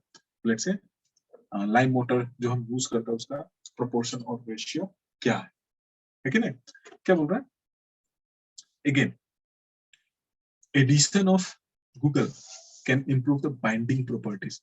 गूगल इन द सेंस, अगर आप पहले व्हाइट वॉशिंग किया होगा बिल्डिंग का, आजकल तो लाइक डिस्टेंपर, ग्लोबलाइजेशन का डिस्टेंपर एंड पेंट काफी चीपली अवेलेबल है, बट आज से 10 साल पहले आपका पेंट एंड डिस्टेंपर काफी कॉस्टली हुआ करता था। तो उस टाइम में ज्यादातर आदमी क्या करता था, व्हाइट वॉश करता था। व्हाइट वॉश टेक्निक, लाइम को लेके पानी में डालेगा, पानी में उसको सिलेक्ट करके नेक्स्ट दिन वहां से उसमें थोड़ा पिगमेंट मिक्स करता था। पिगमेंट हो सकता है वो अलग अलग कलर, ओके, जिसका वजह से उसमें चमक आ जाता है।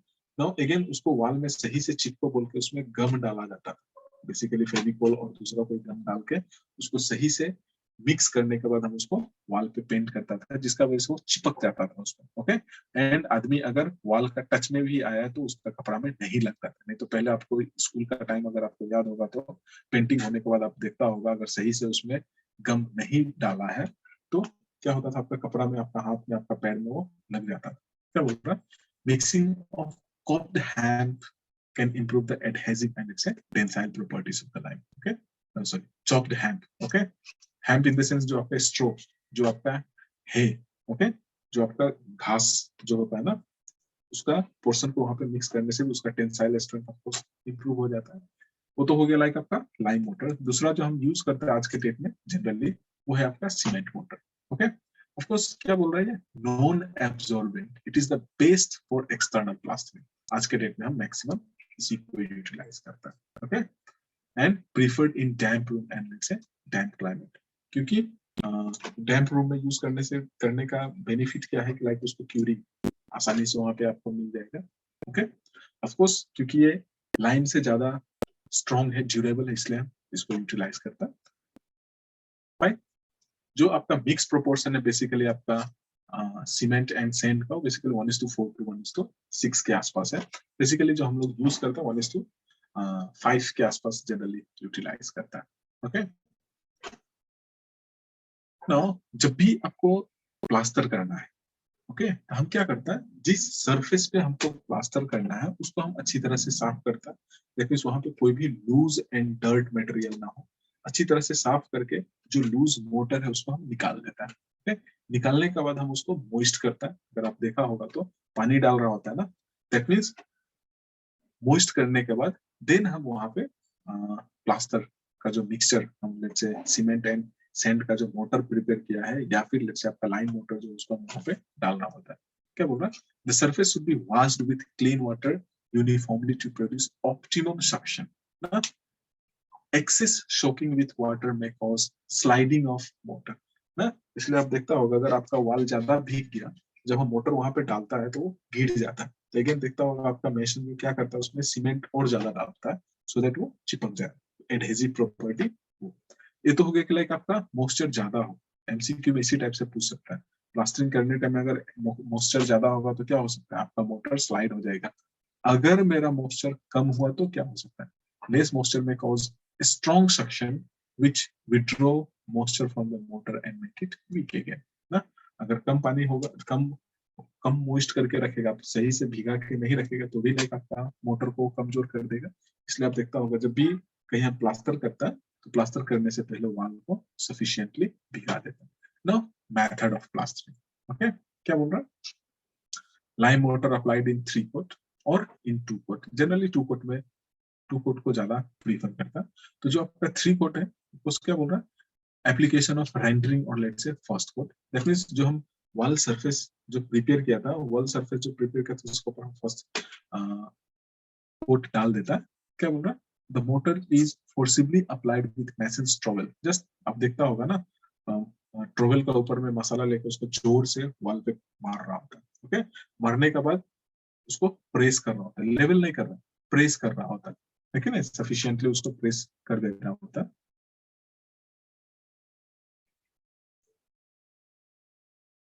क्या मॉइस्चर कंटेंट? नहीं समझा आपका क्वेश्चन। दैट मीन्स आपका प्लास्टर करने से पहले अगर वॉल को सही से सॉक्ड नहीं किया है, ओके, अगर कम सोक्ड है तो जैसे ही हम उसका ऊपर मोटर डालेगा तो मोटर से वो मॉइस्चर को एब्सॉर्ब कर देगा, जिसका वजह से आपका मोटर में सफिशिएंट मॉइस्चर नहीं होगा एंड सीमेंट को रिएक्ट होने के लिए सफिशिएंट पानी नहीं होने का वजह से वो अगेन वीक हो जाएगा। दूसरा, अगर आपका वॉल में आप ज्यादा पानी डाल दिया, ओके, प्लास्टर करने से पहले, एंड आपका वॉल जो ज्यादा भीगा हुआ है एंड उसका ऊपर आप प्लास्टर के लिए मोटर जब डाले फेंकेगा तो अगेन वो मोटर को होल्ड नहीं करेगा, मोटर स्लाइड होकर गिरना शुरू हो जाएगा। आई होप आप यही पूछना चाह रहा था। ओके, तो नाउ यहाँ पे क्या है, जो हम लोग रेंडरिंग कोट डालता है उसके बाद आप देखता होगा वो, यस, क्या,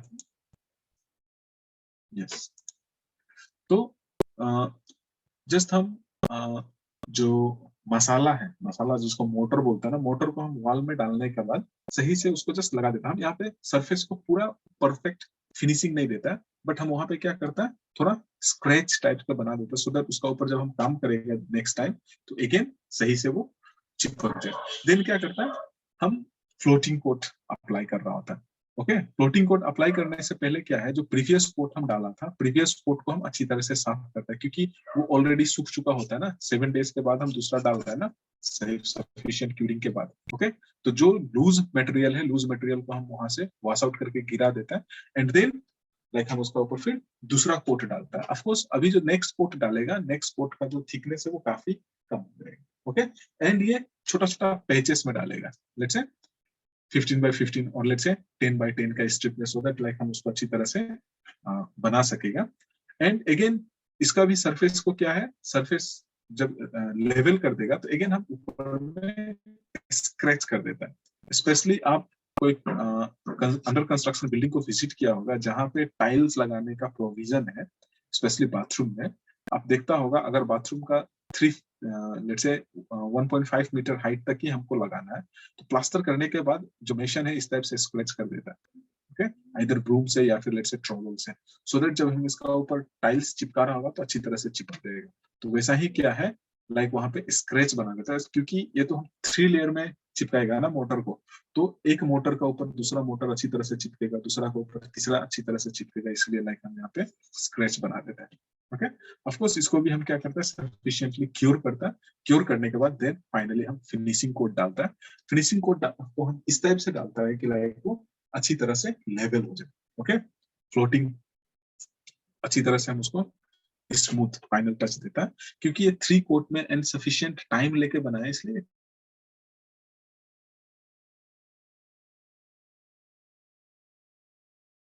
काफी अच्छा होता है। ओके, बट जनरली आप देखता होगा सिंगल कोट है, अगर 2 कोट हम यूज कर रहे हैं, लाइक आपसे इस टाइप से पूछ सकता है 3 कोट है तो क्या क्या कोट हम अप्लाई करता है, रेंडरिंग कोट जिसको फर्स्ट कोट बोलता है, floating coat and then finishing coat. Okay, now अगर हम 2 कोट में अप्लाई कर रहे हैं तो सिर्फ rendering coat and finishing coat को हम यूटिलाइज कर रहा होगा, फ्लोटिंग कोट बीच से गायब हो जाता है। ओके, ये चीज को आपको जस्ट दिमाग में रखना है और ज्यादा कुछ नहीं चाहिए।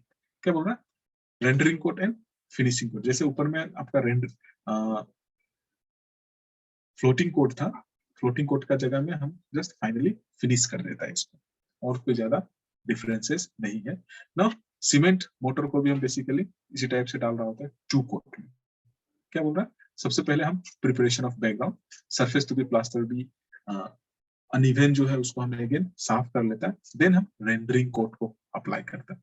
जैसे आपका ये सरफेस जिसको आपको प्लास्टर करना है तो हम इसको अच्छी तरह से साफ करता है, जो भी लूज एलिमेंट है वहां पे उसको हम निकाल देता है, आप देखता होगा। ओके, उसके बाद हम उसको अगेन स्क्रैप करके मोइस्ट कर देता है, मोइस्ट करने के बाद हम देखता होगा आप, मोइस्ट करने के बाद क्या करता है, ट्रोवेल से जस्ट मोटर को उसका ऊपर जोर से फेंकता है, पूरा वॉल में फेंकता है, देन जस्ट अब देखता होगा वो ट्रोवेल से उसको दबाता है कि नहीं, एंड देन सर्टेन टाइम के बाद उसको अगेन फ्लोट से लेवल कर देता है कि नहीं। 3 कोट प्लास्टर में एटलीस्ट आपका rendering coat, floating coat and finishing coat ये होना है। ओके, जो थिकनेस है बेसिकली 9 to 6 mm, बट यहाँ पे हम लोग जनरली जो देखता होगा सबसे ज्यादा जो यूज किया जाता है वो है आपका सिंगल कोट, एक ही साथ में जस्ट हम सभी को कंप्लीट कर देते हैं, क्योंकि उतना सफिशिएंट टाइम आज के डेट में नहीं होता है कि नहीं। लाइक एटलीस्ट यहाँ पे 3 कोट प्लास्टर डालेगा तो आपको 7-8 दिन लग जाएगा ना, जबकि यहाँ पे लाइक आपका सेम डेज में आपका काम हो जाता है। ओके, क्या बोल रहा है, special material used in plastering, acoustic plaster, ये जस्ट आपका जिप्सम कंटेन करता है बेसिकली। ये डिपेंड करता है कि आपका जो प्लास्टर्ड पोर्शन है वो हम क्या के लिए यूटिलाइज करने वाला है कि नहीं। एस्बेस्टोस प्लास्टर, दैट मींस यहाँ पे क्या है आपका एस्बेस्टोस का फाइबर को हम यूटिलाइज करता है। ओके, दूसरा आ जाता है आपका barium plaster. Okay, that means हम यहाँ पे बेरियम को यूटिलाइज करता है, जिसका वजह से क्या बोल रहा है, provided in X ray room. Okay, ये जो आपका बेरियम वाला जो है, क्योंकि एक्सरे जो आपका गामा रेस है वो उसका पेनिट्रेटिंग पावर बहुत ज्यादा होता है ना, अल्फा बीटा गामा जो रेज उसमें होता है कि नहीं, इसका पेनिट्रेशन पावर काफी ज्यादा होता है, जो कि हो सकता है वॉल का उस साइड का आदमी को भी हार्म करे, तो वो चीज को जस्ट यूटिलाइज करने के लिए बेसिकली हम इसी को यूटिलाइज करता है। ओके, बेरियम प्लास्टर को यूटिलाइज करता है। देन आता है आपका ग्रेनाइट और लेट्स से सिलिकॉन प्लास्टर। ओके, ये सुपीरियर टाइप का है बट थोड़ा टाइम ज्यादा लेता है, लेट्स से आपका सॉरी पैसा ज्यादा लगता है लाइक इसमें। ओके, ऑफ कोर्स ये इमीडिएटली लाइक आपका सूख जाता है। देन आता है आपका जिप्सम प्लास्टर। ओके, ये क्या बोल रहा है, harden with in 3 to 4 minute of adding water. तो इसको इम्प्लीमेंट करने के लिए काफी जल्दी हमको काम करना पड़ता है। ओके, ये सब जो है बेसिकली जो छोटा मोटा रिपेयरिंग वर्क है वो सब करने के लिए हम इसको यूटिलाइज करते हैं। ओके, देन आपका कैनी सीमेंट प्लास्टर, क्या बोल रहा है, Keene in the sense calcination. Okay, POP plaster of Paris ना, plaster of Paris and alum का जस्ट ये मिक्सचर से बेसिकली हम इसको बनाता है। क्या बोल रहा है, very hard and set in few days ना, 2-3 दिन में ये आसानी से सूख जाता है। पॉलिशिंग कैरेक्टरिस्टिक्स, लाइक इसको बाद में आप इसको जब थोड़ा सा पूछ देगा तो प्लास्टर हो गया जैसा लगता है एंड काफी अच्छा लगता है। ओके, जिसका वजह से अगेन ये थोड़ा कॉस्टली हो जाता है, जिसका वजह से हम पूरा रूम में नहीं देके स्कर्टिंग के लिए यूटिलाइज करते हैं। Okay, skirting in the sense आप देखता होगा आपका बिल्डिंग ये फ्लोर है ना, फ्लोर से थोड़ा सा ऊपर तक इतना पोर्शन में हम थोड़ा सा डिफरेंट टाइप का एलिमेंट को डालता है। ओके, एंड इसका ऊपर में बेसिकली हम पेंट और डिस्टेम्पर डालता है। आप कहीं आपका रूम में अगर मार्बल या टाइल्स लगा हुआ है तो आप देखिए आपका मार्बल एंड टाइल्स यहाँ पे लग के आया है, उसके बाद आप देखिए यहाँ पे 3 to 4 सेंटीमीटर ऊपर तक, ओके, 5 to 10 सेंटीमीटर ऊपर तक वॉल में लगाया है। ओके, इसका मेन पर्पस क्या है, जब आप इसको पोछा मार रहा होगा, POP plaster of Paris, POP stand for plaster of Paris, gypsum से बना हुआ होता है वो। ओके, जिसका बेनिफिट ये होता है कि जब आप मोपिंग कर रहा होगा ना, तो जो पोछा का पानी है उससे लग के आपका वॉल का एलिमेंट खराब ना हो, इसलिए हम यहाँ पे बेसिकली स्कर्टिंग डालता है। ओके, मैंने तो आपका मार्टिन सीमेंट, क्या बोला, pearl ash. Okay, pearl ash in the sense potassium carbonate. Okay, is calcinated with plaster of Paris, दोनों का साथ में मिक्स के हम बर्न करके उसको बेसिकली बनाता है, क्योंकि प्लास्टर ऑफ पेरिस तो जिप्सम से बना हुआ है ना, एंड जिप्सम का प्रॉपर्टी क्या है, जस्ट यहाँ पे देखिए, has quick setting property, immediately like आपका सेट हो जाता है। ओके, क्या बोल रहा है, form white hard surface on drawing, जब सूख जाता है तो लाइक आपका जो व्हाइट कलर का सरफेस दे देता है। आपका पेरियन सीमेंट प्लास्टर,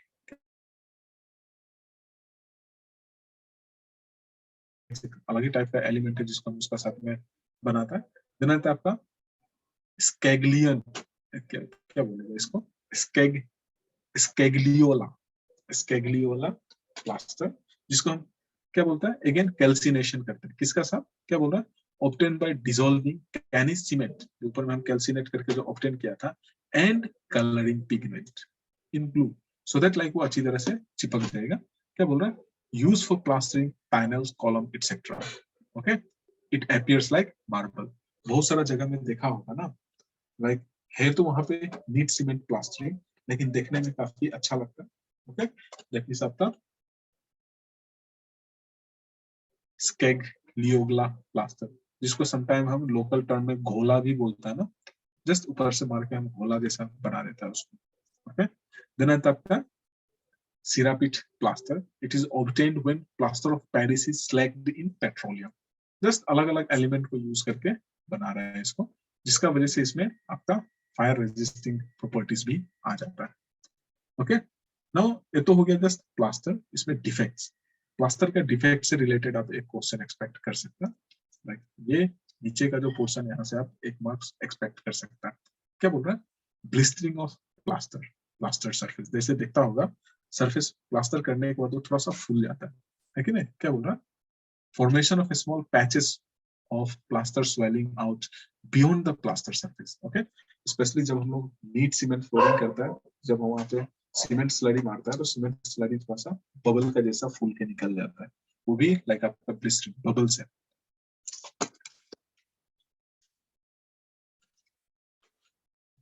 वो बबल्स ये एक टाइप का डिफेक्ट है, क्योंकि सर्टेन टाइम के बाद उसमें प्रेशर लगेगा, प्रेशर लगने के बाद वो क्रैक हो जाएगा, क्रैक होने के बाद लाइक वो पूरा का पूरा प्लास्टर को डिस्ट्रॉय कर देता है।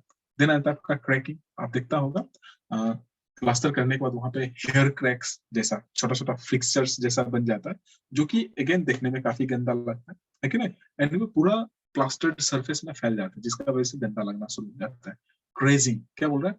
Formation of series of hair crack, just ऊपर वाला पोर्शन का जैसा ही, मतलब पूरा का पूरा आपका फैला हुआ जो आपका क्रैक्स है, hair cracks in the sense काफी छोटा छोटा पतला पतला जो क्रैक्स है वही है। Causes same as that of like आपका ब्रेकिंग। इफ्लोरेसेंस दैट मींस आपका कलर चेंज हो जाता है। ओके, क्या बोल रहा है? Presence of whitish crystalline substance on the surface ना, बेसिकली ये व्हाइट व्हाइट कलर का पैचेस ही आपको दिख रहा होता है, जो कि अगेन काफी गंदा दिख रहा होता है। इसका होने का रीजन क्या है, ये समटाइम आपसे पूछता है। ओके, तो इफ्लोरेसेंस होने का रीजन क्या है? caused due to presence of salt in the plaster making element. Okay, certain alkaline material उसमें भी हो सकता है, जो सॉल्ट है उसमें भी हो सकता है वो पानी में हो सकता है वो सैंड में, सीमेंट में होने का चांसेस नेग्लिजिबल है, ठीक है ना? या हो सकता है आपका जो सरफेस पे आप जो सरफेस को आप प्लास्टर कर रहा है उसका जो ब्रिक जो है, ब्रिक में सम एलिमेंट आपका इस टाइप का हो, इसलिए कभी कभी दिखता होगा ना, वॉल कंस्ट्रक्ट कर दिया, वॉल कंस्ट्रक्शन होने के बाद भी उस पर व्हाइट व्हाइट पैचेस दिख रहा होता है। ओके, देन क्या है? Affect adhesion of paint with the wall plaster. Of course चिपकेगा नहीं वो, बहुत सारा जगह में दिखता है ना, पेंटिंग करता है फट जाता है या निकल जाता है। ओके, फ्लेकिंग, सी क्या बोल रहा है? Formation of very loose mass of plaster surface. जैसे हम प्लास्टर कर रहे हैं, प्लास्टर तो कर दिया, बस वो ड्रॉप हो गया जैसे लग रहा है, ठीक है ना? ड्रॉप होकर नीचे गिर गया, लाइक अच्छी तरह से वहां पे फिटिंग नहीं है, इसको हम बोलता है फ्लैकिंग। ड्रॉप होके वहीं पे है, पूरा गिरा नहीं है। अगर वो पूरा गिर जाएगा तब हम उसको बोलेगा पीलिंग, जैसे छिलका छिल के निकलता है ना, पीलिंग बोलता है ना, वही है लाइक आपका पीलिंग। क्या बोल रहा है? Complete dislocation of some portion of plastered surface resulting in formation of patch. Okay, अगर वो पूरा का पूरा डिसलोकेट हो गया तो हम उसको बोलेगा पीलिंग। ओके, देन आता है आपका पॉपिंग। जैसा इसका नाम इंडिकेट कर रहा है, पॉपिंग दैट मींस फूल के बैठे। ओके, छोटा छोटा पॉप अप, मतलब अंदर में हवा भरा हुआ था जो कि निकल गया। Okay, formation of conical hole in the plaster surface, okay, due to presence of some particles which expand on swelling। तो जैसे जैसे वो एक्सपांड होते क्या होते हैं उसका खुल जाएगा, जिसका वजह से में कोनिकल गैप क्रिएट हो जाता है। देन आता है आपका रस्ट स्ट्रेन। क्या बोल रहा है ये? formed when plaster is applied on metal nets ना, मतलब मटेरियल एलिमेंट के ऊपर में अगर हम प्लास्टर बाय मिस्टेक कर देगा तो ऑफ कोर्स रस्ट तो वहां पे होगा ही, ठीक है ना? मेटल, इसलिए हम लोग देखता है ना, जो मेटल से बना हुआ एलिमेंट होता है उसके ऊपर प्लास्टर में पेंट कर रहा होता है अनइवन सरफेस। क्या बोल रहा है? Obtained purely due to poor workmanship, जैसा कि इसका नाम ही इंडिकेट कर रहा है, अगर आपका जो वर्कर है सही से काम नहीं किया तो उस केस में लाइक आपको ये डिफेक्ट्स मिल सकता है। ये था all about your plaster. Next आ जाता है आपका पॉइंटिंग। ओके, पॉइंटिंग जो है लाइक आपका प्लास्टर से ज्यादा कॉस्टली है। ओके, जिसका वजह से इसको सब स्पेसिफाइड जगह में ही हम यूटिलाइज करते हैं, लाइक पब, रेस्टोरेंट्स, वो सब जगह में आप इसको देखता होगा। देखने में काफी अपीलिंग लगता है। ओके, दैट मींस ये जो जॉइंट्स है, ओके, ये जॉइंट्स जो है ब्रिक वर्क जब हम किया तो ये जो हमको जॉइंट दिख रहा है ये जॉइंट का जो लूज मोटर है उसको हम स्क्रैप करके बाहर निकालता है। उसके बाद हम अगेन यहाँ पे मोटर को फिल करता है।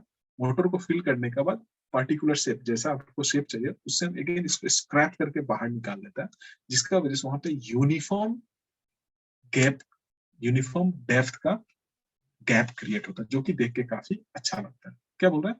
Finishing of motor joint in basin. Okay, जैसे देखने के बाद काफी अच्छा लगेगा, लाइक ये आपका जैसे बना रहा है। ओके, बनने के बाद ये बना हुआ, लेकिन बनने के बाद लाइक आपको एक यूनिफॉर्म गैप जैसा दिख रहा होगा, इस टाइप से गाइस आपका यूनिफॉर्म गैप हर जगह में दिखेगा। This is called your pointing. जैसे क्या बोल रहा है? Pointing consists of raking the joint to a depth 10 to 20 mm and filling it with better quality mortar in desired shape. अभी हो सकता है आपका जो ग्रूव्स है वो वी ग्रूव में भी हो सकता है आपका ग्रूव जो है रेक्टेंगुलर ग्रूव में भी हो सकता है। ये जस्ट ये लूज एलिमेंट जो है मोटर जो है उसको हम बाहर निकाल रहा है, एंड देन हम उसको फिर से विथ प्रेशर लाइक हम मोटर को फिल करेगा एंड वो ग्रूव्स को वेल डिफाइंड प्रिपेयर करेगा। जस्ट इस टाइप से हम उसको बना रहा होता है। ओके, क्या बोल रहा है? ब्रेकिंग आउट द जॉइंट्स, जो आपका जॉइंट है, this process means that you cut out a recess in the brick work mortar joint. यहाँ का जो आपका जो भी छोटा छोटा रेसेस है, जो पैचेस है, जो दाग्स है, लूज है, उसको हम जस्ट स्क्रैप आउट करके बाहर निकाल रहा होता है। क्या बोल रहा है? The Poynting is done with following motor mixture. क्या है? Lime motor and cement motor, ये दो से हम इसको मिक्स करते हैं। लाइम मोटर अगर हम मिक्स कर रहे हैं तो जो मेरा cement and lime and sand का जो मिक्सचर है, जो प्रोपोर्शन है, जो रेशियो 1:2 होता है, सीमेंट मोटर के केस में बेसिकली 1:3 के आसपास होता है। देन सरफेस, क्या बोल रहा है? अगर नया सरफेस को आप अगर पॉइंटिंग कर रहा है, the joints rack down to a depth of 20 mm के आसपास, ठीक है ना? जो भी वहां पे लूज वगैरह जो है एलिमेंट है उसको हम बाहर स्क्रैप आउट करके निकाल देता है, एंड देन हम उसको थोरोली वेट करता है, so that wet in the sense moisture से हम उसको क्यूर कर देता है, लाइक पानी से उसको डैम्प कर देता है, सो दैट वो मोटर का पानी को इमीडिएटली एब्जॉर्ब ना करे। एंड अगर हम ओल्ड सरफेस को कर रहा है तो जो भी आपका पेंटिंग वगैरह है उसको हम अच्छी तरह से बाहर निकाल देता है, रिमूव कर देता है, क्योंकि पेंटिंग का ऊपर हम प्लास्टर और पॉइंटिंग नहीं कर सकता। क्या बोल रहा है? Method, surface prepare clean and wetted, आपको वेट करना ही पड़ेगा। With the help of small trowel, motor placed in the joint in desired shape. Okay, motor pressed to bring effect contact between old interior motor and let's say joint and new motor ना, दोनों को हम अच्छी तरह से sufficient pressure से press करता है, so that दोनों अच्छी तरह से contact, दोनों का बीच में bonding हो जाएगा। फिर क्या बोल रहा? care should be taken that motor does not cover face edges in each case of the let's say your first class brickwork. That means आपको सिर्फ मोटर वो गैप में ही फिल करना है। ओके, ब्रिक का ऊपर लगने से लेके वो अगेन गंदा लगेगा। Okay, the surface is kept wet for at least a week और टिल इट सेट ना, क्योंकि आपका जो सरफेस है लाइक अगेन सी, ये है आपका पॉइंटेड सरफेस ना, पॉइंटेड होने का बाद लाइक काफी अच्छा लगेगा। ये पॉइंटेड को आप अलग कलर से पेंट कर दो, ब्रिक को आप अलग कलर से पेंट कर दो, वो सारा रेस्टोरेंट में आप देखता होगा इस टाइप से, है कि नहीं? आप टाइप देखिएगा तो क्या है ये? फ्लैश। ओके, क्या बोल रहा है? Formed by pressing mortar in rake joint and by finishing of flush with edge of the let's say masonry unit, like हम इसको अच्छी तरह से फ्लश आउट कर देगा, देखने में जस्ट ऊपर से ये पूरा का पूरा फिल लगेगा। ओके, अंदर में कोई गैप नहीं है। ओके, ये पूरा का पूरा आपका ये ब्रिक का लेवल, ये ब्रिक का लेवल और ये मोटर का लेवल एग्जैक्ट सेम लाइन में जाएगा, जिसको हम बोलता है फ्लैश पॉइंटिंग। ओके, नाउ दूसरा आ जाता है आपका रिसीज्ड पॉइंटिंग। दैट मींस यहाँ पे हम इसको परफेक्टली रेक्टेंगुलर शेप में हम यहाँ से मोटर फिल करने के बाद हम ग्रूव्स बनाते हैं। क्या बोल रहा है? Pointing is done by pressing mortar back from the edges by 5 mm और मोर ना, यहाँ से जस्ट हम मोटर को तो अच्छी तरह से फिल किया, फिल करने के बाद हमने वॉश आउट मतलब रिमूव कर दिया। ओके, देन क्या बोल रहा है आपका? रब्ड की और लेट्स से ग्रूव्ड पॉइंटिंग ना, दैट मींस हम यहाँ पे जस्ट ग्रूव जो है इस टाइप से जस्ट बना के निकाल दिया ना, और लेट्स से हो सकता है हम उसको रब करके निकालें, इसीलिए मतलब क्या टर्म आप यूज किया है वहां पे उसको बनाने के लिए, उसी के हिसाब से। देन आता है आपका बीडेड पॉइंटिंग, दैट मींस हम इसको अगेन क्या है अंदर इंसर्ट करने का जगह क्या करता है, बाहर निकाल देता है इसको। जस्ट सी यहाँ पे जो पोर्शन है उसको हम बाहर निकाल दिया। दैट मीन्स जब हम मोटर को यहाँ पे लगाया था, उसके बाद जब हम वहां पे स्क्रैपिंग किया तो जो मेरा फ्रेम होगा उसमें इस टाइप से ग्रूव्स बना होगा, जिसका वजह से वो ग्रूव्स वाला पोर्शन को रख लिया, बाकी को निकाल कर फेंक दिया। बीजेड दैट मीन्स बाहर निकला हुआ। देन आपका स्ट्रक पॉइंटिंग, दैट मीन्स ये इंक्लाइन होगा, इस टाइप से इंक्लाइन। जस्ट यहाँ पे सी ये आपका इंक्लाइन पोर्शन है। ओके, दैट मीन्स रेकिंग हम इस टाइप से करेंगे कि उसमें सर्टेन एंगल फॉर्म। ओके, ये भी काफी अपीलिंग होगा, जिसमें इसमें डस्ट और डर्ट पार्टिकल ज्यादा नहीं रहेगा, वो नीचे रोल डाउन होना ओके गिर जाएगा। ओके, देन आपका ट्रक टक पॉइंटिंग। ओके, टक पॉइंटिंग दैट मीन्स हम जस्ट थोड़ा सा बाहर, जो पोर्शन है थोड़ा सा बाहर निकला हुआ। ओके, क्या बोल रहा, formed by pressing mortar in rack joint finishing flush with faces ना।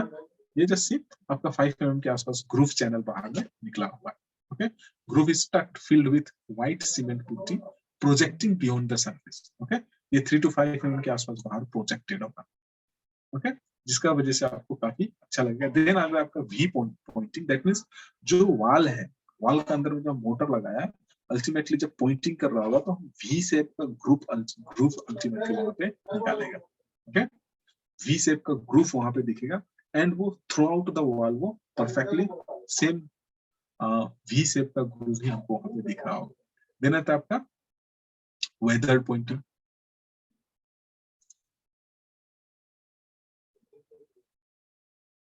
हाँ, ऑलमोस्ट सेम है दोनों। ओके, जो दोनों का जो ग्रूव्स है, ग्रूव्स निकलने का पोजीशन अलग है। यहाँ पे सी ये एग्जैक्टली सेंटर में है, जबकि यहाँ पे क्या है, जैसे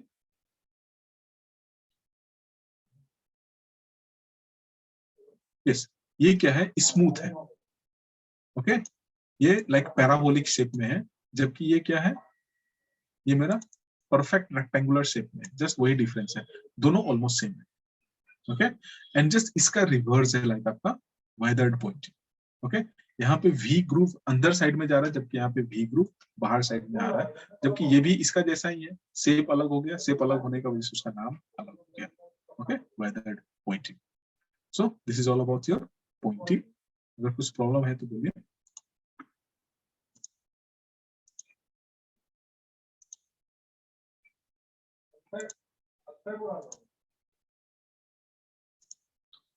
ओके,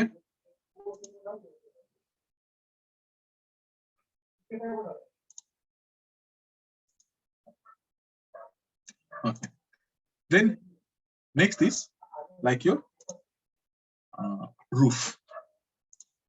Fine,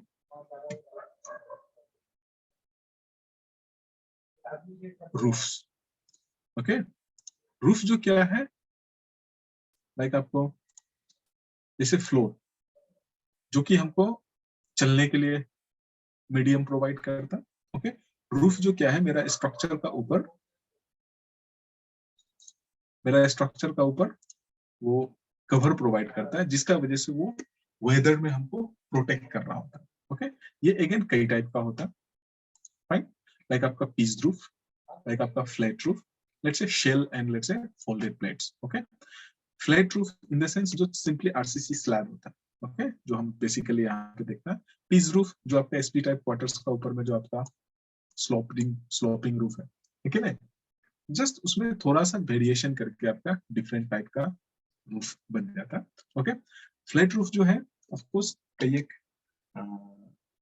बेनिफिट है, उसका अपना ही बेनिफिट है, बट बेसिकली फ्लैट रूफ हम उस जगह में यूटिलाइज नहीं कर सकता है जहां पे आपका टेम्परेचर काफी डाउन रहता है, दैट मींस जहां पे प्रिसिपिटेशन होगा। ये प्रिसिपिटेशन हो सकता है किसी भी फॉर्म में, हो सकता है वाटर ड्रॉपलेट्स का फॉर्म में हो सकता है वो आपका स्नो फ्लैक्स का फॉर्म। ओके, उस सब जगह में हम लेट्स से फ्लैट रूफ को यूटिलाइज नहीं कर सकता, क्योंकि वहां पे कितना अमाउंट ऑफ स्नोफॉल होगा इसका गारंटीड नहीं होता है, जिसका वजह से हो सकता है रात को स्नोफॉल हुआ, डेड वेट अचानक से बढ़ गया, जिसका वजह से आपका स्ट्रक्चर कोलैप्स हो गया। ओके, इसीलिए हम फ्लैट रूफ जहाँ पे स्नोफॉल ज्यादा होता है उस जगह में यूटिलाइज नहीं करता। एट द सेम टाइम जहाँ पे बारिश ज्यादा होता है उस जगह में भी हम यूटिलाइज नहीं करता। रीजन क्या है कि बारिश का पानी ऊपर में जब डिपॉजिट हो जाएगा तो अगेन सीपेज का प्रॉब्लम शुरू हो जाता होता है। बहुत सारा बिल्डिंग में आप देखा होगा आपके आसपास में, जहाँ पे रूम का अंदर में ऊपर से पानी सीपेज होके आ रहा होता है, फ्लैट टेरिस है अगर ऊपर तो। ओके, इसीलिए जहाँ पे हेवी रेनफॉल होता है उस जगह में हम इसको यूटिलाइज नहीं करता। ओके, जनरली ये उस जगह में यूटिलाइज करता है जहाँ पे आपका लेस रेनफॉल होता है। ओके, ऑफ कोर्स इसमें भी सर्टेन अमाउंट ऑफ आपका स्लोप होता है जो कि ऊपर का पानी को नीचे स्लाइड डाउन करने के लिए होता है। दूसरा आ जाता है आपका pitch roof. Pitch roof that means इस टाइप का इंक्लाइन रूफ। ओके, इसमें से कई एक टर्म्स है जो आपका इंपॉर्टेंट है, जैसे ये पर्लिन ना, ये पर्लिन कंटिन्यूअसली ऐसे जा रहा होगा।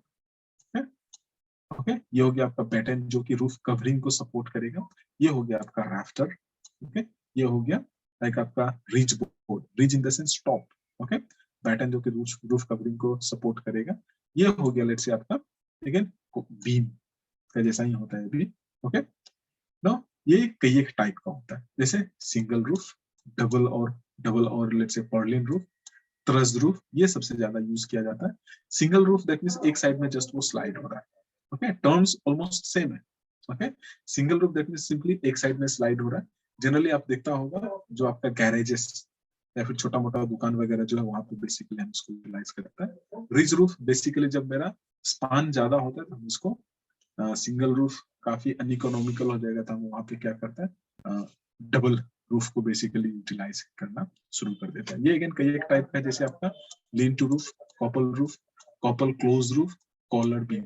Okay, that means just modification के हिसाब से है। Okay, that means just lean to roof that means एक साइड में स्लोपिंग है, कॉपल रूफ दैट मींस दो साइड में स्लोपिंग है। दैट मींस यहाँ पे सिंगल राफ्टर यूज हो रहा है ना, यहाँ पे आपका दो राफ्टर यूज हो रहा है। Okay, now closed, couple closed roof that means यहाँ पे जब हम एक आपका टाई बीम लगा देगा, दो कॉमन राफ्टर को अगर हम टाई बीम से कनेक्ट कर देगा, okay, at the wall plate का लेवल, दैट मींस ये वॉल पे जस्ट कनेक्ट हो रहा है ना आपका। ओके, उस लेवल में अगर हम इसको टाई बीम से कनेक्ट कर देगा तो हम उसको बोलेगा कॉपल क्लोज रूफ। अगर यही टाई बीम सिर्फ और सिर्फ दो राफ्टर को टच कर रहा है, ओके, वॉल को टच नहीं कर रहा है, तब हम उसको बोलेगा कॉलर बीम। जैसे ये कॉलर बीम जो है ना, दैट मींस अल्टीमेटली ये भी टाई बीम जैसा ही है, बट इसका मेन पर्पस क्या है कि ये लाइक मेन डिफरेंस क्या है प्रीवियस वाला से, लाइक ये वॉल का लेवल में नहीं, वॉल का लेवल से ऊपर है। एमसीक्यू में इस टाइप से लाइक एक्सपेक्ट कर सकता है। ओके, देन आता है आपका डबल पर्लिन दैट मींस वहां पे दो पर्लिन यूज हो रहा है, जैसे एक पर्लिन इस साइड में, ओके, इस साइड में पर्लिन दैट मींस वो लोड को बेसिकली कैरी करने के लिए यूटिलाइज होता है। ओके, देन आता है आपका थ्रस्ट रूफ। थ्रस्ट रूफ सबसे ज्यादा यूटिलाइज हो रहा है आज के डेट में, और ये thrust roof not only like आपका बिल्डिंग बट इवन लाइक आपका जो ब्रिजेस है, ब्रिजेस में भी हम इसको यूटिलाइज करता है। ओके, जैसे king post, queen post, even इसको हम टिम्बर से भी बना सकता है, बट टिम्बर का जगह आजकल हम मेटेलिक माइल्ड स्टील में शिफ्ट होते जा रहा है, जिसका रीजन यह है कि टिम्बर का अवेलेबिलिटी कम होते जा रहा है। ओके, ये किंग पोस्ट, क्वीन पोस्ट, हावे ट्रस, लेट्स से पैनल, मतलब ये वेरियस स्पान के हिसाब से लाइक हम इसको यूटिलाइज करता है। ओके, जहां भी आप देखिएगा जहां पे आपको कॉलम फ्री स्पेस चाहिए, जहां पे लार्ज स्पेस चाहिए, उस जगह में हम ट्रस्ट रूफ को यूटिलाइज करता है। जैसे आप चर्चेस को देख सकता है, शोरूम को देख सकता है, ओके, जैसे ऑडिटोरियम्स को देख सकता है, ओके, स्टेडियम्स को देख सकता है, ब्रिजेस को देख सकता है। ये सब जगह में लाइक हमको कॉलम फ्री स्पेस बहुत ज्यादा चाहिए, तो हम ट्रस्ट को यूटिलाइज करता है। अलग अलग ट्रस्ट अलग अलग स्पान के लिए अवेलेबल है।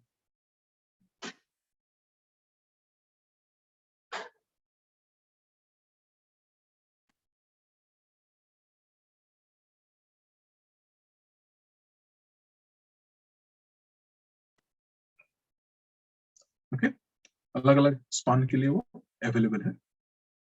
राइट, ये जस्ट टर्म्स है। इस टर्म से एक चीज आप एक्सपेक्ट कर सकता है, ये लाइक आपका किंग पोस्ट है। किंग पोस्ट दैट मींस यहाँ पे जस्ट ये स्ट्रट है, ये यहाँ पे क्लीट एंगल है जो कि इसको सपोर्ट कर रहा है पर्लिन को नीचे स्लाइड डाउन होने के लिए। ये कॉमन रैफ्टर है, ये लाइक आपका बैटन है जो कि रूफ कवरिंग को सपोर्ट कर रहा होगा, इसका ऊपर रूफ कवरिंग हम लगा सकते हैं, कॉमन रैफ्टर।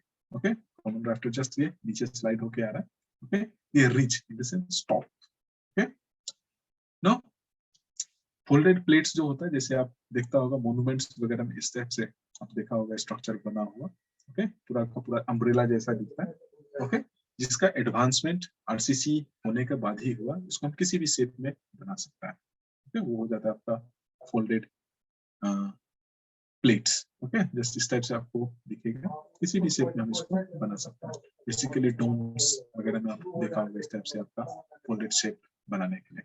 नाउ जब हम रूफ बनाता है तो roof covering, okay, that means ऊपर से हमको कवर करना है, कवरिंग करने के लिए अलग अलग एलिमेंट का हम यूज करते हैं, जैसे थैचेस, इन द सेंस जो आप हे देखा था, सिंगल्स, दैट मींस ये भी लाइक आपका ब्लॉक्स जैसा होता, tiles, of course earthen tiles को बेसिकली हम यूज करते हैं, स्लैब्स, ओके, एस्बेस्टोस शीट जिसको हम एसी शीट बोलता है, जीआई शीट, ओके, सबसे ज्यादा जो आज के डेट में हम यूज करते हैं वो है आपका जीआई शीट, ओके। इसमें जो सबसे इंपॉर्टेंट है वो ये कि जीआई शीट को जब भी हम लगाता है, ओके, सफिशिएंट आपका एंड कवरिंग होना चाहिए, ओके, एंड कवरिंग होना चाहिए, अगर एंड कवरिंग, एंड ओवरलैपिंग होना चाहिए, अगर एंड ओवरलैपिंग सही नहीं होगा तो रेन ड्रॉप्स आपका रूम का अंदर में ड्रॉप हो सकता है, एंड क्योंकि ये तो ऑलवेज इंक्लाइंड सरफेस पे लगाता है, जब भी हम प्रोसीड करता है तो नीचे से ऊपर प्रोसीड करता है, that means first GI seat जो हम लगाएगा वो नीचे में लगाएगा, ओके, ये यहाँ तक आ गया, इसका ऊपर अगेन सफिशिएंट एंड ओवरलैप होना है, ओके, एंड ओवरलैप होने के बाद ही लाइक हम अगेन इसका ऊपर लगाएगा, ओके, सबसे पहले नीचे वाला लगाएगा, सबसे लास्ट में हम ऊपर वाला लगाएगा, ऊपर में अगेन दिखता होगा कुछ इस टाइप का कवरिंग, गट लाइक रिज रिज रिज बोलता है, वो रिज को हम ऊपर से कवर करते हैं, क्योंकि ये टीना यहाँ से इस टाइप से चला जाएगा, ये टीना यहाँ से इस टाइप से चला जाएगा, तो इसको कवर करने के लिए हमको इस टाइप का रिज लगाना होता है, अदरवाइज अगेन ऊपर का पानी अंदर घुस सकता है, ओके, यही था इसका।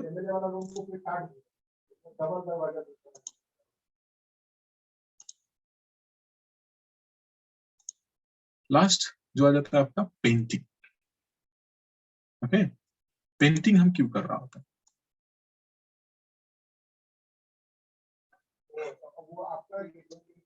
पेंटिंग लाइक अगेन एक सरफेस को एक प्रॉपर लुक देने के लिए हम कर रहा होता है, ओके,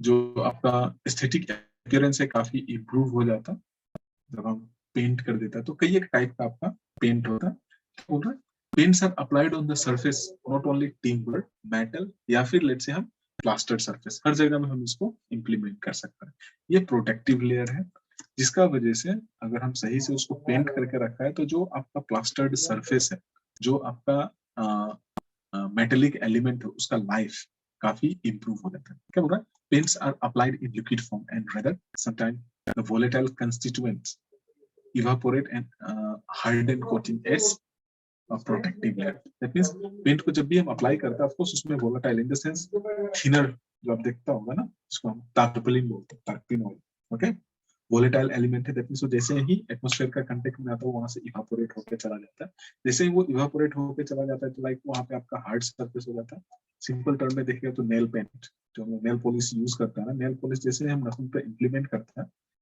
इंप्लीमेंट करने से पहले तो लाइक वो लिक्विड होता है, इंप्लीमेंट करने के बाद ही जस्ट वहां पे जो वोलेटाइल एलिमेंट है वो वहां से इवापोरेट हो जाता है, हम लोग का नाखून के ऊपर में एक हार्ड सरफेस रह जाता है ना, नेल पेंट, ओके। नाउ इसका जो कंस्टिट्यूएंट है ये बेसिकली ये तीन इंपॉर्टेंट कंस्टिट्यूएंट है, एंड अगेन उसको सपोर्ट करने के लिए दो अगेन इंपॉर्टेंट एलिमेंट उसमें रहता है, फर्स्ट है आपका बेस, दूसरा है आपका व्हीकल, देन आ जाता है आपका पिगमेंट, पिगमेंट अलग अलग कलर का हो सकता है, एंड लास्ट जो है वो है आपका dryer and thinner, okay, dryer and thinner नहीं होगा, ड्रायर नहीं होगा तो जल्दी इमीडिएटली वो ड्राई नहीं होगा, थिनर नहीं होगा तो प्रॉब्लम ये होगा कि ज्यादा अमाउंट ऑफ पेंट कंज्यूम होगा, ओके। बेस क्या है, ये लाइक आपका प्रिंसिपल कंस्टिट्यूएंट है, ओके, क्या बोल रहा है, it also poses the binding property ना, लाइक पेंट को जब भी हम किसी सरफेस का ऊपर में डालता है तो उसको चिपकाने का रिस्पॉन्सिबिलिटी इसके पास ही होता है, कॉमन इंग्रेडिएंट जो हम इसमें यूज करते हैं लाइक आपका white lead, red lead, zinc oxide etcetera हम लोग यहाँ पे यूज कर रहा होता है, दूसरा व्हीकल जो है, व्हीकल दैट मींस आपका इंग्रेडिएंट को स्प्रेड करने में हेल्प करता है, क्या बोलो, व्हीकल और liquid substance which hold, sorry, vehicle जो है आपको होल्ड करने के लिए, जो पिगमेंट है पिगमेंट को होल्ड करने के लिए यूज करता है एंड अप्लाई करने में हमको हेल्प करता है, क्या बोल रहा है, in liquid suspension and allow them to applied on the surface to be painted. ना जैसे आपका linseed oil, sometime ये पूछ सकता है. Okay, vehicles कौन-कौन सा है बोलते हैं. Linseed oil, like आपका tongue oil, nut oil, ये सब जो है like आपका vehicle है. क्या बोल रहा? Of the above 4 oil, linseed oil is very commonly used vehicle. सबसे ज्यादा इसको हम utilize करते हैं. ये important है. Then क्या बोल रहा? Linseed oil react with oxygen and harden by forming a thin film immediately. Okay, pigment in the sense color. Okay, अलग-अलग pigment हम utilize करते हैं अलग-अलग color के लिए. Then आ जाता है आपका ड्रायर जो कि इसको immediately dry होने के लिए हेल्प करता है. क्या बोल रहा है? These are the compound of metal like lead, manganese, cobalt. The function of dryer is to absorb oxygen from the air and supply it to the vehicle for hardening. Okay, अगर सही dryer नहीं होगा तो paint जो है बहुत time तक लगा हुआ रहेगा जिसका वजह से again उसका शेड खराब होने का चांसेस बहुत ज्यादा होता है. क्या बोल रहा है?